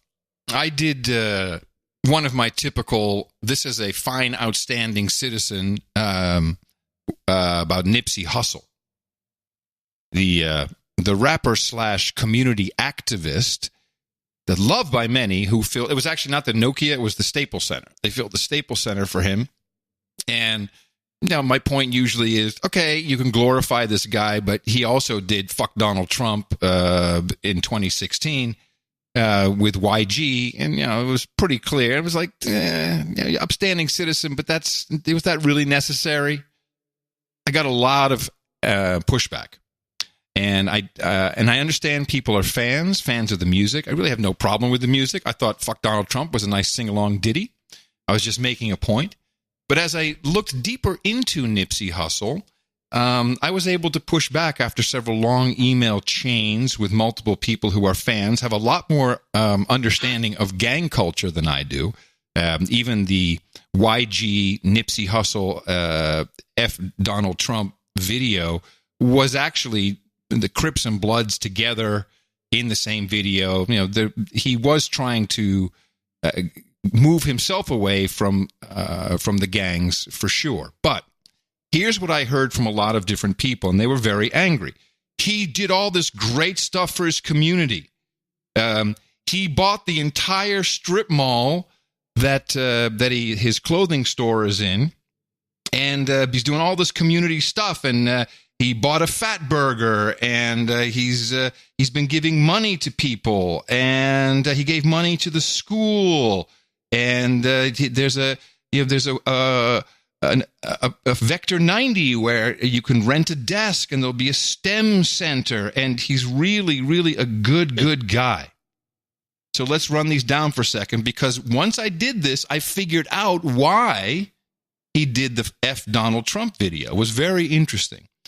So first of all, this marathon clothing that is in an area of the hood, I would say, they sell $100 beanie caps and $200 T-shirts. So I don't know how great this is for the hood, but that's a pretty high price.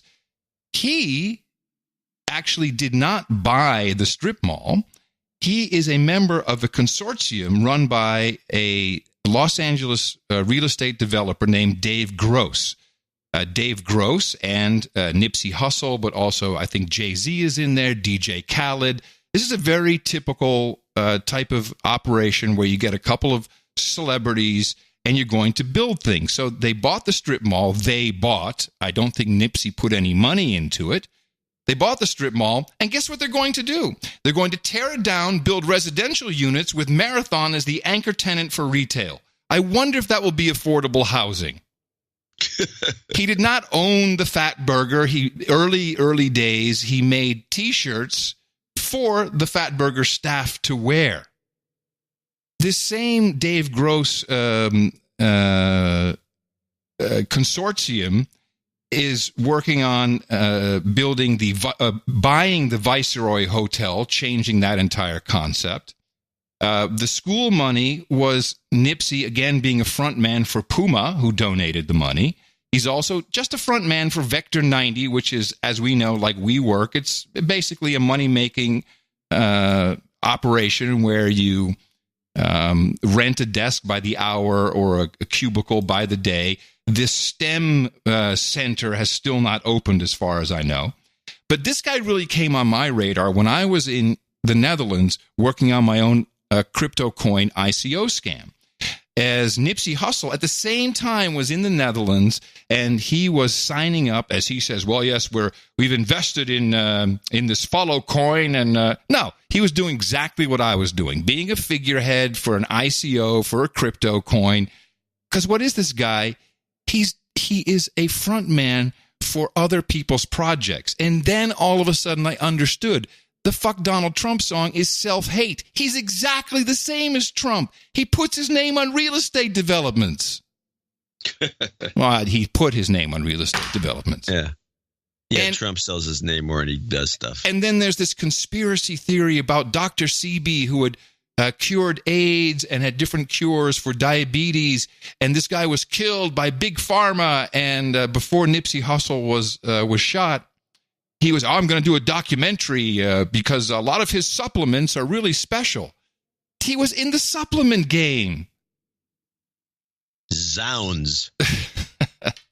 The supplement game. Yeah, like game. That's the boner pills. Yeah, the pill man. Yes. So, and I hate because people are fans and they love him, but I do want to say that he really wasn't doing all that much great stuff for the community, as far as I can find evidence of. But it was you say you're doing great stuff for the community, right? But it was surprising to me to learn that no wonder Trump was a rival to him. Anyway, it's funny. Anyway, that's a long way, by the way, for the Shaggy Dog story is what you just did. Well, I've been sitting on this. That was a long route, route to Tipperary. You have to understand the amount. Here's what happened. Laura Ingraham did something similar on her show 2 weeks later.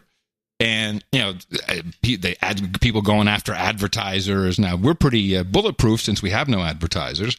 And I had several back and forths where I learned a lot. And thank goodness the people who were emailing with me didn't just say, fuck you, and stop.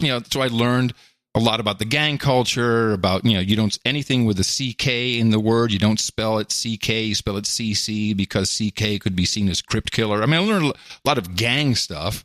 And I think Nipsey Hussle was still involved. All I'm saying is just be careful who you worship. That's all. You may now continue hating me. You should, don't forget, it's Adam@curry.com. That's right. He's looking forward to your feedback. He's looking forward to it. Yes, looking forward to your constructive to feedback. To this day, I've never heard one of these guys' songs. I've never heard of him.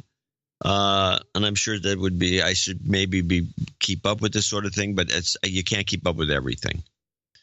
So I'm out of the loop with this character, and it just seems odd that he got so much attention out of the blue. And then at least odd to me. Then there was an election in Ukraine, a runoff election. And as we discussed a second ago, with the lack of coverage in the United States of the story about the SEAL, bad actor SEAL, and some other things, why isn't this getting like this? I watched all the news stories for the last couple of days, and I didn't see anybody opening with this or even mentioning it.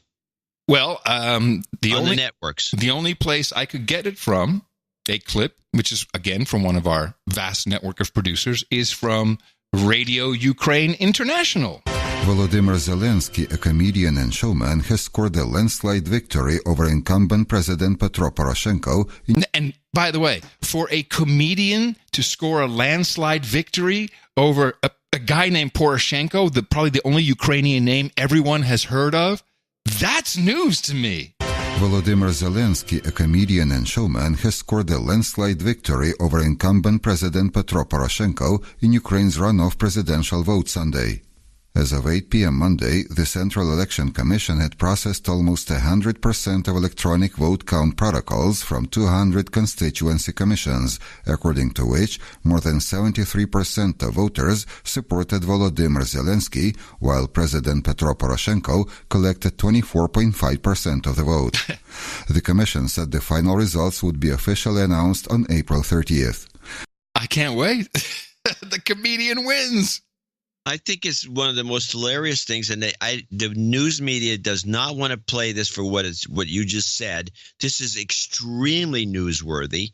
I read an article, a very good article, well, a fairly decent article, at least in the Foreign Affairs, and they credit this. And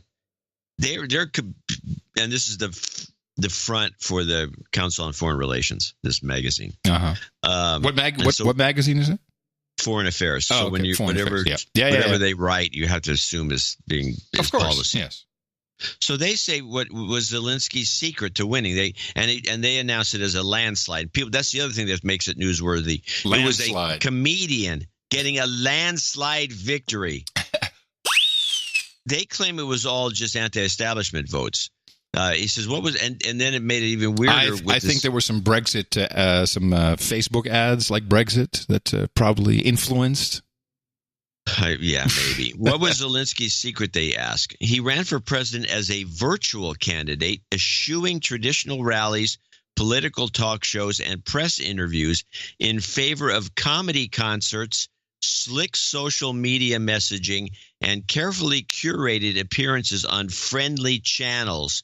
His most original and effective campaign platform was undoubtedly his hit TV series, Servant of the People, in which he stars as an accidental president who crusades against corruption. Which means we could easily see Julia Louis-Dreyfus running and becoming president. Yes, technically. I don't think we're as susceptible to this as some other places, but and we do have we already have our TV guy. We do. Trump. So we don't need another one. We don't want to do that 2 in a row. But this guy, so he's kind of a Trump because he's coming from a TV show. But this is like a major event, especially since we're so wound up in the Ukraine or in Ukraine, not the Ukraine. That you'd think this would go float right to the top. No, nobody's just said no. Let's don't even talk about it. Why? Well, this is the indictment of the mainstream media, right? This story. That's exactly right.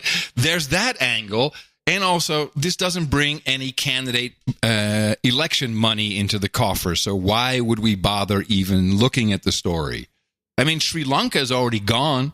It's already gone, and we're back to Beto.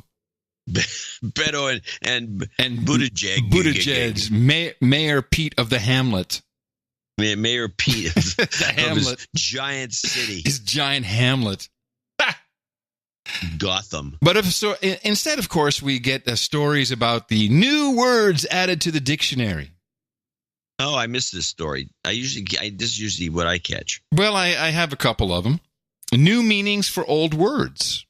And I was surprised by some that I thought would have been codified long ago. Snowflake has now been added as what do you mean by long ago? Well, snowflake just cropped up in the last couple of years. Well, okay. Well, how about tailwind and headwind? These words now are also used figuratively to refer to a force of influence that either helps or hinders progress. I believe the term tailwind and headwind has been used in that manner for many years. In this regard, I totally agree. Yeah. Purple. Purple has an additional meaning. It's not a new. Well, it says new meanings for old words, but of course, it's going to be besides the blending of red and blue. Purple can now refer to geographical areas where voters are split between Democrats and Republicans. Purple. This is already being used by Klobuchar by Democrats. And all the Democrats. Hillary Clinton had purple on when she was supposed to win. Everybody was wearing purple. Podesta had a little purple tie, had a little purple thingamabob handkerchief. It could have been code for something else.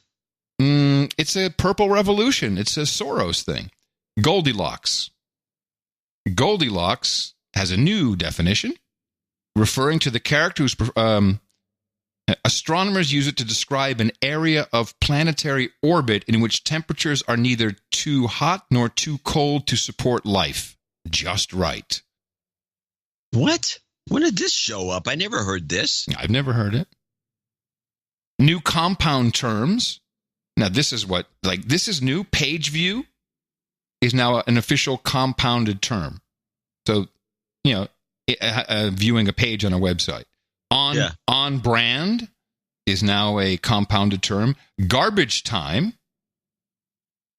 which is the final moments or minutes of a game in which one side has an insurmountable lead. That's usually refers to almost exclusively to basketball, but okay. Go cup. What? Yeah, Go Cup. Plastic. It's not a new word, but now it's an official Go Cup. My Go Cup's like a Go bag. Yeah. And screen time, which is very new, but they plopped that one in right away. Now referring to time spent. You think it's new? See, this is where I disagree with you because I think that's an older term. Oh, no. They're saying it's a new meaning for screen time. What's the old meaning? Referring to the amount of time someone appeared in front of a camera in a movie. Dating back to the golden age of Hollywood, now referring to time spent in front of a screen. I thought screen time spent in front of a screen has been around for at least a decade. Well, I wouldn't be doing this item if I wasn't surprised myself. New words, gig economy. Yeah, jeez, I hate that one. Vulture capitalism, also That's another not one. New. Well, it's now officially in the Merriam-Webster dictionary. This is what I'm reading from them. Entertainment words, buzzy. That's now a word, buzzy. B-U-Z-Z-Y, causing or characterized by a lot of speculative or excited talk or attention. Buzzy. It's buzzy. And then you have a bottle episode. I don't understand what that is. I've been in television a long time. An inexpensively produced episode of a television series that is typically confined to one setting. A bottle episode. I've never heard this term. No. And finally, EGOT. Of course, we know that one. EGOT, E-G-O-T. Yeah, you win all these awards. Yeah, Emmy, Grammy, Oscar, and a Choney. So I was surprised. By some of there's some other ones like Qubit, which just comes from quantum computing. Gender nonconforming. Ooh, top surgery. There you go. Would you like some top surgery? I don't think so.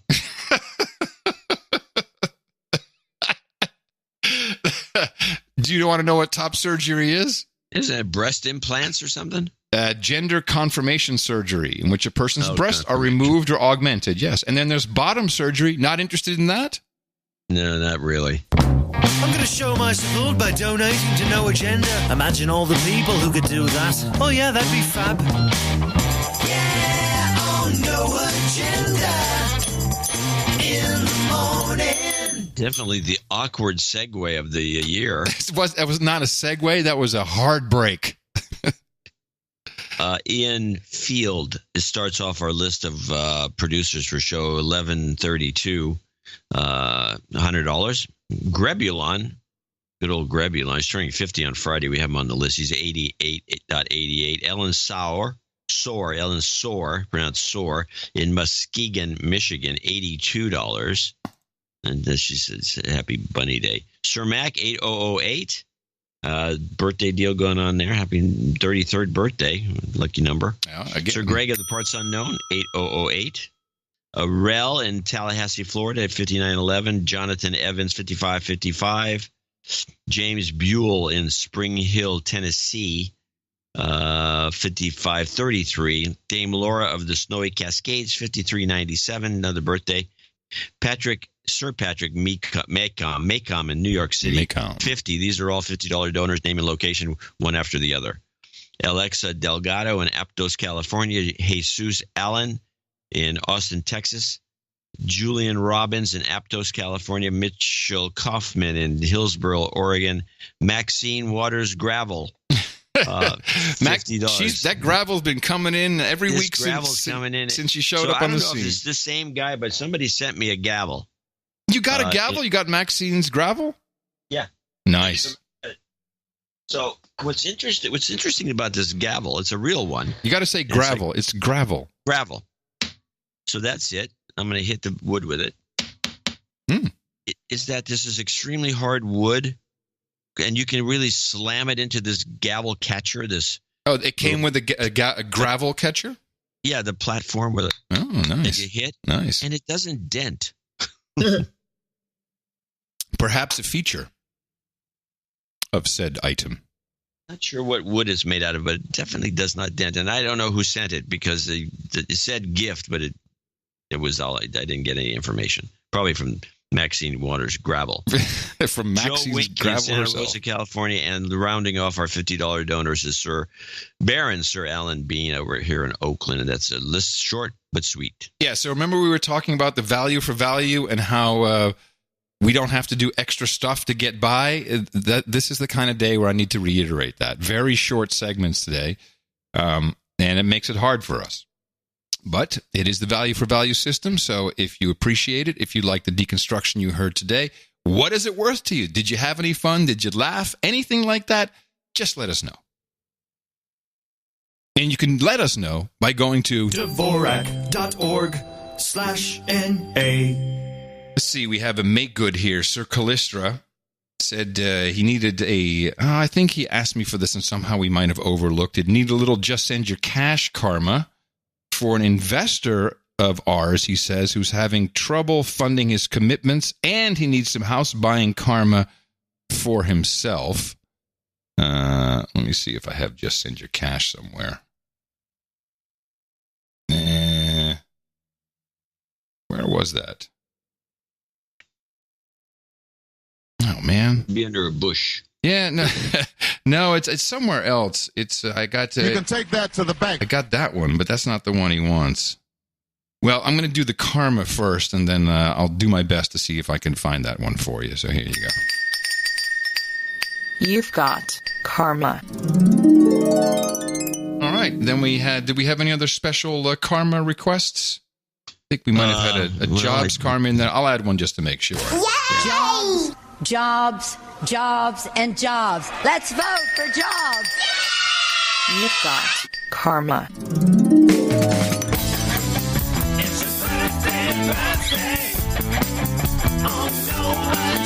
That's right. Today is the 25th of April, 2019. We do have a birthday list, and we say happy birthday to John Kresick's son, Andrew. He turns 18 today.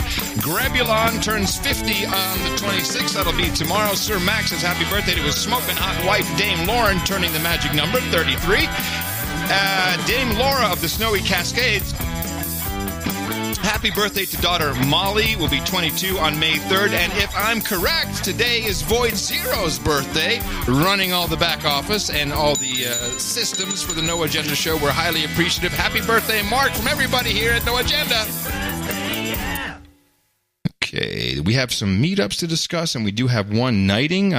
Here's our list, ever-growing list. You can find this at noagendameetups.com. You can create your own. You can participate. April 27th. Zurich, Switzerland. May 2nd, Seattle, Washington. May 4th, Baltimore, Maryland. May 5th, Brussels. This is a new entry, I believe. The Brussels, Belgium. Seat of the European Parliament, at least half of the time. May 18th, Cincinnati, Ohio. The 25th, the Eastern North Carolina meetup. May 25th as well. Pittsburgh, Pennsylvania. Just added. June 6th, Seattle. You going to that, John? June 6th, Seattle? No. Okay. June 8th, Oklahoma City. I was just thinking, we're all going to be in town, you, me, Horowitz, for the wedding on the 19th of May. Yeah. Should we make an appearance, a quick impromptu meetup somewhere? You mean the day before, like on Saturday night? Not Saturday night, no. Well, when? I don't know, Saturday morning. That's Saturday morning? Just an idea. I'm flying in on Saturday. I get in at 1, I think. Oh, well, Mimi keeps saying to me, hey, why don't you guys do just an ad hoc a meeting, a little meetup in Austin, and like on Saturday? I cannot tell you how uncanny the resemblance is between when you do Mimi's voice and her actual voice. I don't use the same voice. So very, very close. So she says that, and I said, well, you know what I'm thinking, I'm going to get in Austin about 1. She's going to be getting later. She wouldn't be able to do the meetup unless it was late. How about Monday? You got stuff to do. Are you guys leaving Monday evening, Monday morning when you leave? No, I'm flying out Monday. Okay. She's flying out Monday. We're all flying out Monday. Who else is coming? We're all flying out. Just you and Mimi, right? I got a couple. There's a joke there, and I'm never mind. Let it go. I'm just out of sorts. Okay, let it go. So maybe a Saturday afternoon meetup might be something. The thing is, we're also hosting like a 5 p.m. thing at the house for out of towners. Oh, so we'll just have the meetup here. Have everyone at the new house. That sounds like a fantastic idea. Dvorak.org/NA. Be there, everybody. Hey, let's get Steve Fisher. Yet. You're not finished? Here you go. I'm sorry? I got it right here. It's not coming through. Oh, there it is. It wasn't coming through. That's lag. That's weird. I don't know what's going on. Steve Fisher, please step up to the podium right here. We've got the round table of the No Agenda Knights and Dames. You are now entering that exclusive club, my friend, and I'm very proud to pronounceate thee, Sir Steve, Knight of the Northern Skies. Like everybody else, you have a choice here at the round table of hookers and blow, rent boys and Chardonnay, cookies and vodka, single malt scotch, chilled Polish potato vodka, horsehead pumpkin ale, waifus and waffles, pog and poi, Dame Elisa's limoncello and salmon, trophies and tire smoke, breast milk and pablum, ginger ale and gerbils, bong hits and bourbon, Rubenesque Reuben and rosés, geishas and sake, or if you prefer, mutton and mead. It's a knight and dame favorite. And head over to noagendanation.com/rings. And Sir Steve, we will get, once you give Eric the Shill your information, we'll get you your night ring, your sealing wax, your certificate, everything out as soon as possible. And thank you for supporting the show. Everybody else, please remember us for the next episode of the show, Dvorak.org/NA. It's very easy to remember because you can sing it. Dvorak.org/NA. Easy. Kids love it. So now we have, of course, it's not in the Trump rotation, but going after Jared Kushner is always a good thing. Oh, yes. So I have two clips. I have the human rights group are condemning the Saudis, and then Kushner gets condemned. And then there's second clip, which is the funnier clip, which is Kushner is in the room. But let's play the human rights notations. Human rights groups are condemning Saudi Arabia's mass execution of 37 prisoners accused of terrorism and espionage. Amnesty International says 11 of the men put to death were convicted of spying for Iran after what it called a grossly unfair trial. Amnesty says at least 14 others were convicted for participating in anti-government protests between 2011 and 12. Amnesty says the 14 men were tortured in order to have, quote, confessions extracted from them. One prisoner's body and severed head were put on display in a public crucifixion. In response, Maya Foa, director of the British legal charity Reprieve, said, quote, that the Saudi regime believes it has impunity to carry out such patently illegal executions without notice should shock its international partners into action. And her head is gone. Now, I don't understand what action people are supposed to take. They're a sovereign nation. Well, and if they kill people, their own citizens for some reason or other, that's their business. To do with their laws. Well, there's something up. You remember I had that clip from Pompeo when he was in Dallas? Yeah. And he was talking about how, we actually teach our agents in the CIA how to lie and cheat and steal. Yeah, lie and cheat. Yeah. So he wasn't just in Dallas just to joke, quote unquote, joke about the CIA. He had a closed-door meeting with 15 Iranian-American community leaders. And this was closed-door, but of course it leaked out that that Pompeo had said to these 15 Iranian-American community leaders that the Trump administration is, quote, not going to do a military exercise inside Iran. Which to me means look out for some other kind of false flag. I don't like using the term, but whenever you say explicitly and let it leak out, why else would he go to Dallas to talk to them? And this comes out of it. Yeah, no, we're not going to do anything.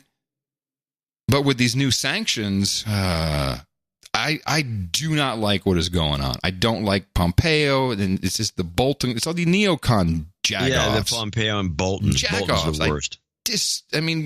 Why is Trump even allowing this? You're asking the wrong guy. He may not know. He may be. I don't think he knows.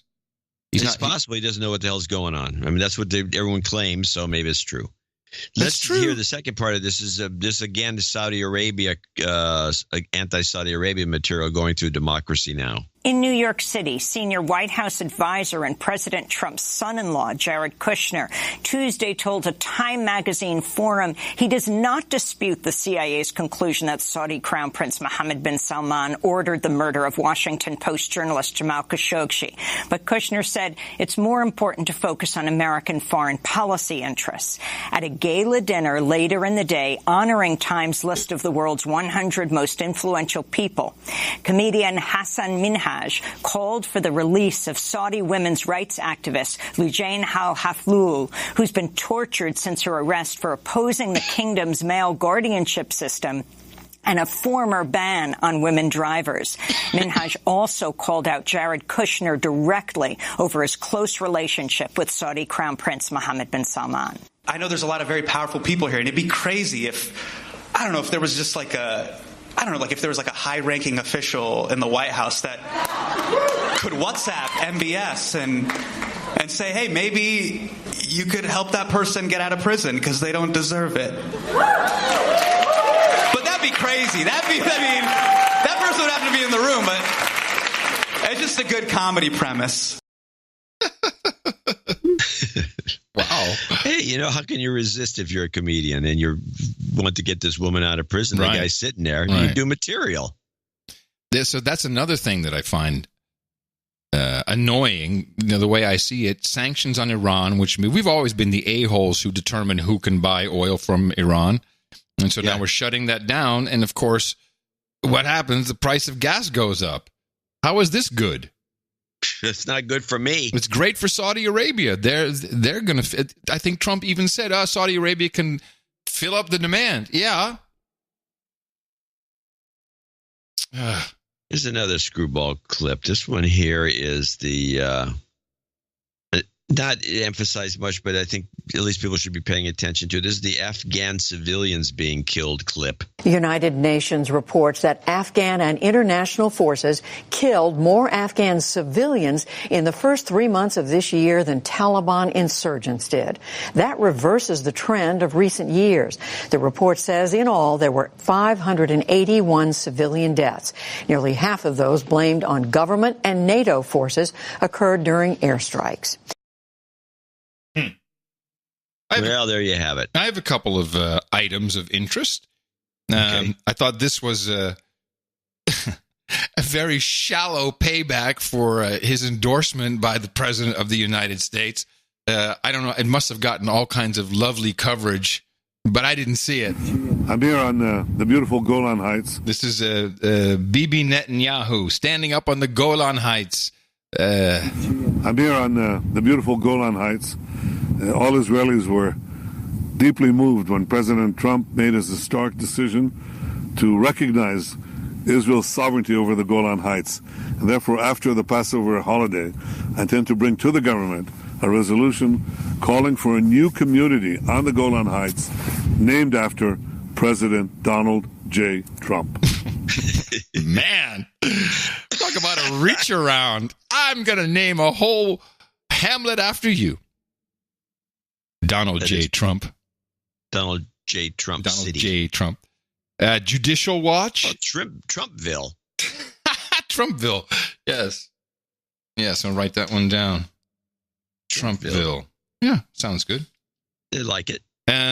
Judicial Watch never gets a lot of exposure. Just a bunch of. You follow them on Twitter. Well, yeah, it's a collection of. They're lawyers. I'm pretty sure they're right. A collection of pissed off right-wing lawyers. There you go. Hi, Judicial Watch President Hillary. Yes, and here's the latest. Hi, Judicial Watch President Tom Fitton here with breaking news on the Clinton email scandal. If you want to know why Hillary Clinton has skated thus far on her email misconduct, it's because Barack Obama is implicated in the Clinton email scheme. The FBI just admitted to us that it had to find Clinton emails in Barack Obama's White House, specifically the executive office of the president. The FBI also confirmed it found up to 49,000 Clinton server emails on the laptop of disgraced former Congressman Anthony Weiner. These disclosures were forced out of the FBI as a result of court-ordered discovery granted to Judicial Watch into the Clinton email issue. So that like means a dog and a bone. Those guys. What that means is that the executive office of the president during Obama's presidency was very aware that they were emailing Hillary Clinton on her private email server. Yeah, because they were receiving from it. You think that he would have done some sort of a blanket declassification for everything on her server in some shape, way, or shape or form to get her off the hook completely? I don't know why they didn't do that. Well, because she had deleted everything before that could even be a consideration. Maybe. Yeah. Then we have follow-up on the Smollett case. He has not even started healing from the initial attack. This interview, airing in late March, is cited in a federal lawsuit filed in Chicago today on behalf of brothers Ola and Bola Osendero. Jussie Smollett's attorney, Tina Glandian, appearing on Good Morning America, discussing the open FBI investigation into a hate-filled threat letter sent to Smollett at the Fox Studios in Chicago. The brothers did come forward and state that they had nothing to do with the letter, but it appears that the police, during a search of their home, did seize some magazines with, I guess, missing pages and a stamp book. There are consequences for the actions that Tina Glandian and Mark Garagos have taken. Today's suit enables us to make sure that those consequences are decided in a court of law, not on a cable news network. Garagos and Glandian fired back today, saying in a statement, quote, "While we know this ridiculous lawsuit will soon be dismissed because it lacks any legal footing, we look forward to exposing the fraud the Osendero brothers and their attorneys have committed on the public." My city, my police department, and my clients all deserve to have their reputations restored. No, well, we shall see. That's pretty interesting now. Jeez. Someone's lying somewhere about something. Yeah, someone. Here's the thing that could use a little discussion: the census and the Supreme Court clip. Yeah, this thing is back again. It's very interesting. The U.S. Supreme Court heard arguments Tuesday in a case challenging the Trump administration's plans to include a question on citizenship to the 2020 census. Voting rights activists feared the question would deter immigrants from participating in the census, leading to a vast undercount in states with large immigrant communities. This could impact everything from the redrawing of congressional maps to the allocation of federal funding. Okay, here's a couple of things.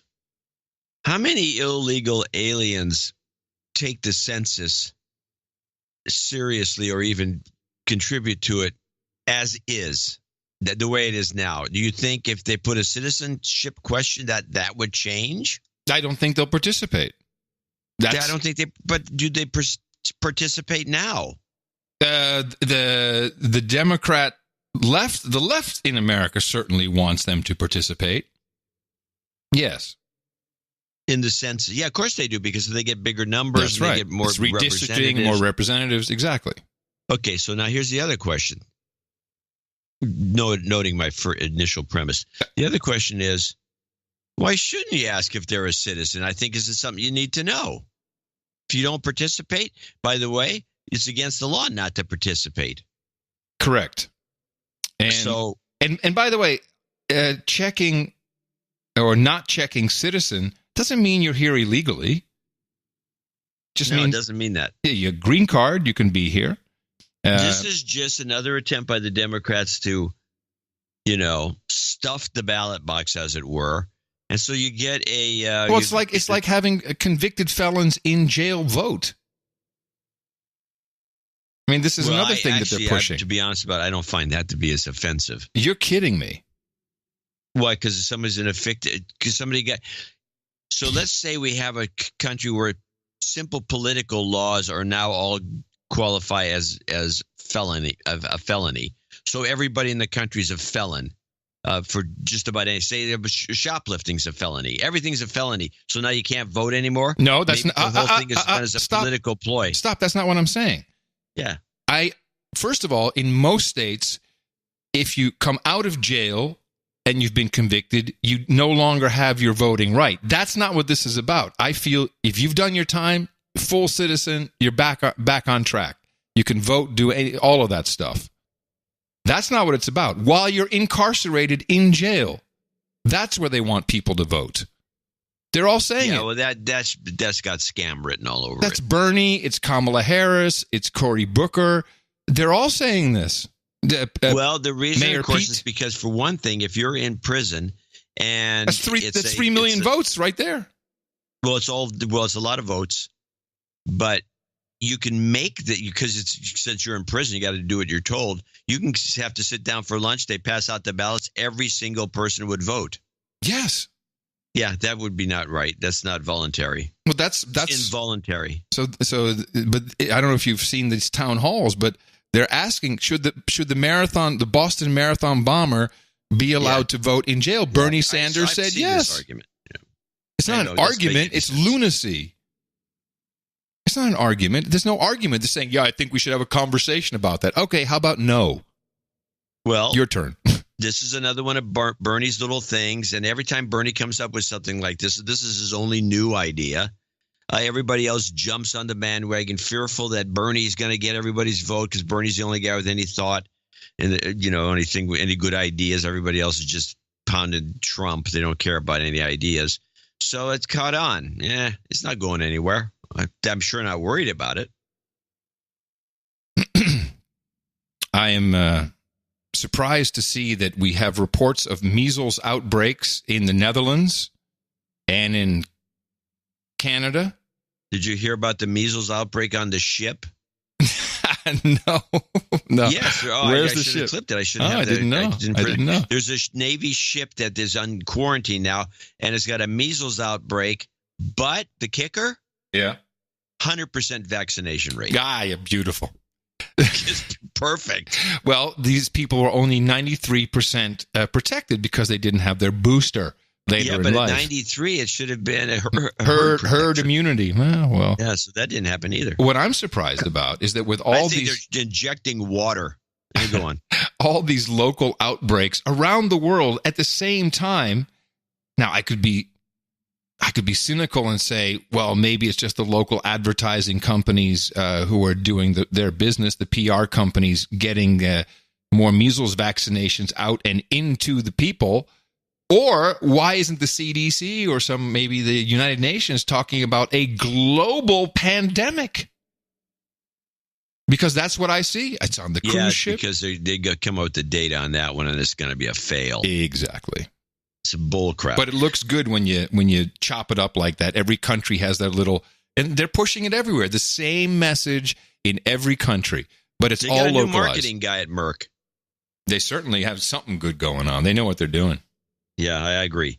So here's my clip, which is the Boy Scout scandal, which is, again, not getting as much play on the networks.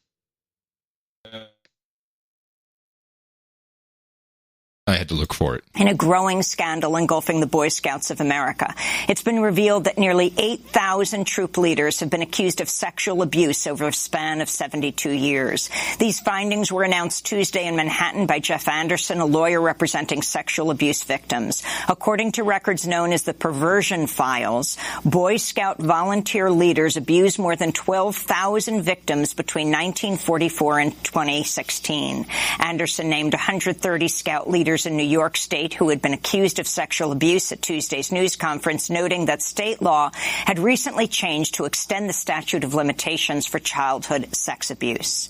Wow. COINTEL.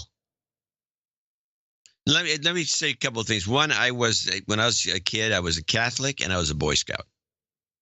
And the funny thing is that you always heard when you got to be around, at least by 14, you always heard these little rumors about one thing or another, and it would be always be about some priest. Yeah. And it was just, everyone knew it. It wasn't like a big shock to anybody that some priest was weird. Never heard anything ever about the Boy Scouts being abused by, it just never, it wasn't there. I just never heard of this. This is all new.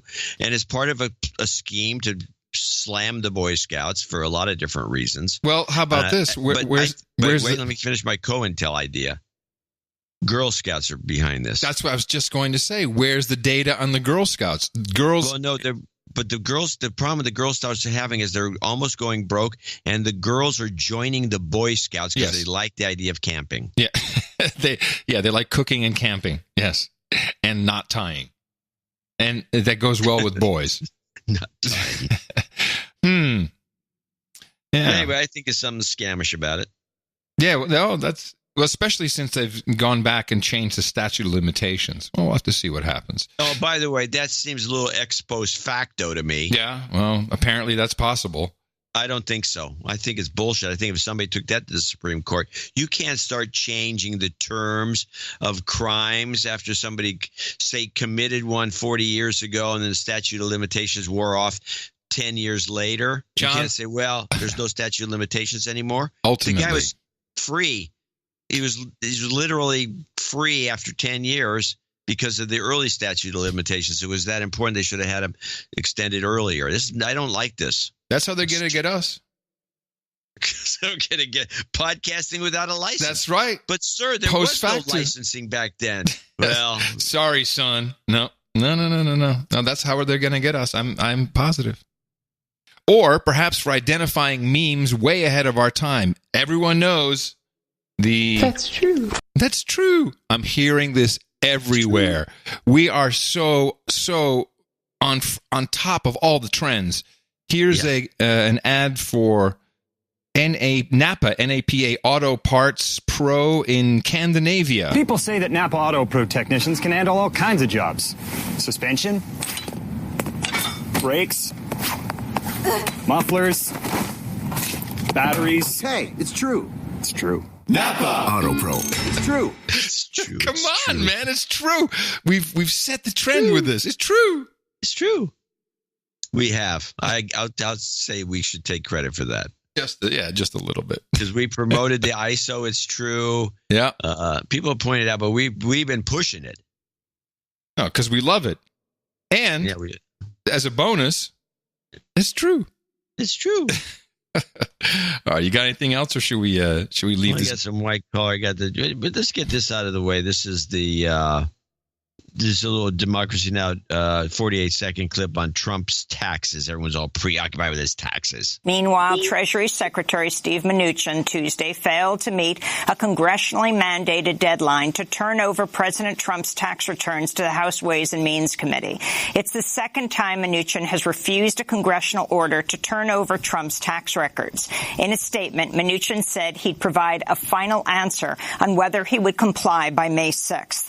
Democrats say they need to know whether Trump's myriad business interests, both at home and overseas, are affecting his decisions as president. House leaders are employing a portion of the tax code that grants tax-writing congressional committees the power to request tax information on any filer. The provision was created after the Teapot Dome bribery scandal of Warren G. Harding's administration in the 1920s. Okay. What was the Teapot Dome scandal? The Teapot Dome scandal is always considered to be the worst. You have to look it up on the wiki page to get the details, but it was considered the worst scandal in the history of the United States ever. Huh. And it had to do with some corruption in the oil business or something like that. I don't remember it anymore. I know that there was a lot of it's all based New York kind of situation. It was just a mess. Ah, so it was New York based too. Fantastic. Everything's New York based. Well, that will do it for now. I'm going to see if the washing machine has arrived. Ooh. Then I'm going to go order new cables and a new mic and all kinds of stuff. I'm going crazy over here. Still don't have my mail. But I am. Mail, you're never going to get your mail. I am on the frontier of Austin, Texas, capital of the Drone Star State. And I do hope you will support us by going to Dvorak.org/NA. Special thanks to Jesse Coy Nelson, Bruce Wilkie for our end of show mixes. Nick the Rat coming up on the stream after that. In the morning, everybody, I'm Adam Curry. And from Northern Silicon Valley, I'm John C. Dvorak. We return on Sunday right here on No Agenda for another episode. Support the work at Dvorak. Thursday. Right, Sunday. Is it Sunday? Thursday? Sunday. The other Thursday. Thursday. Dvorak.org. The numbers were so low today that I was thinking it must have been Sunday. Dvorak.org/NA. Until then, as always, adios, mofos! And such.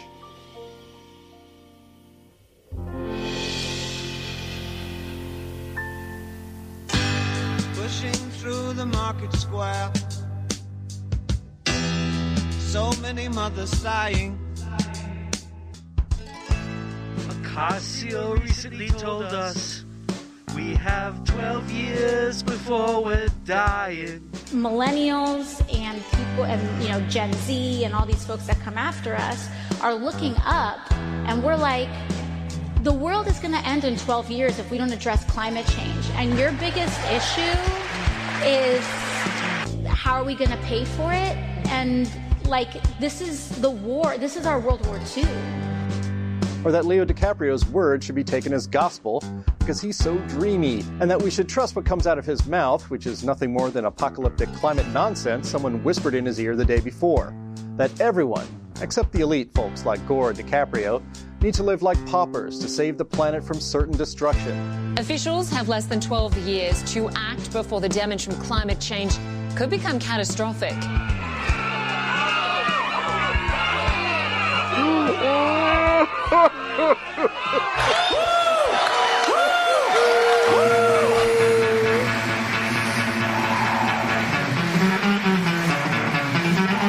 We came, we saw, and died.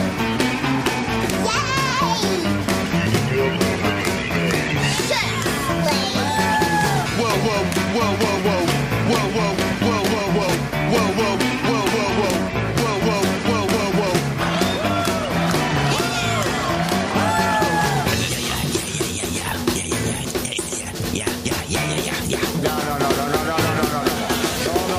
When I say whoa, I mean whoa. Hello, everybody.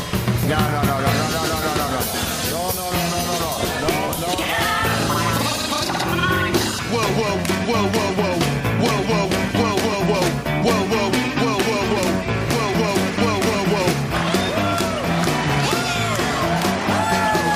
Oh, there's no winning.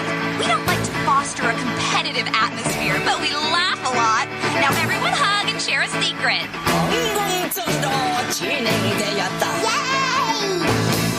We just need cash. I know a lot of people want to send blankets or water. Just send your cash.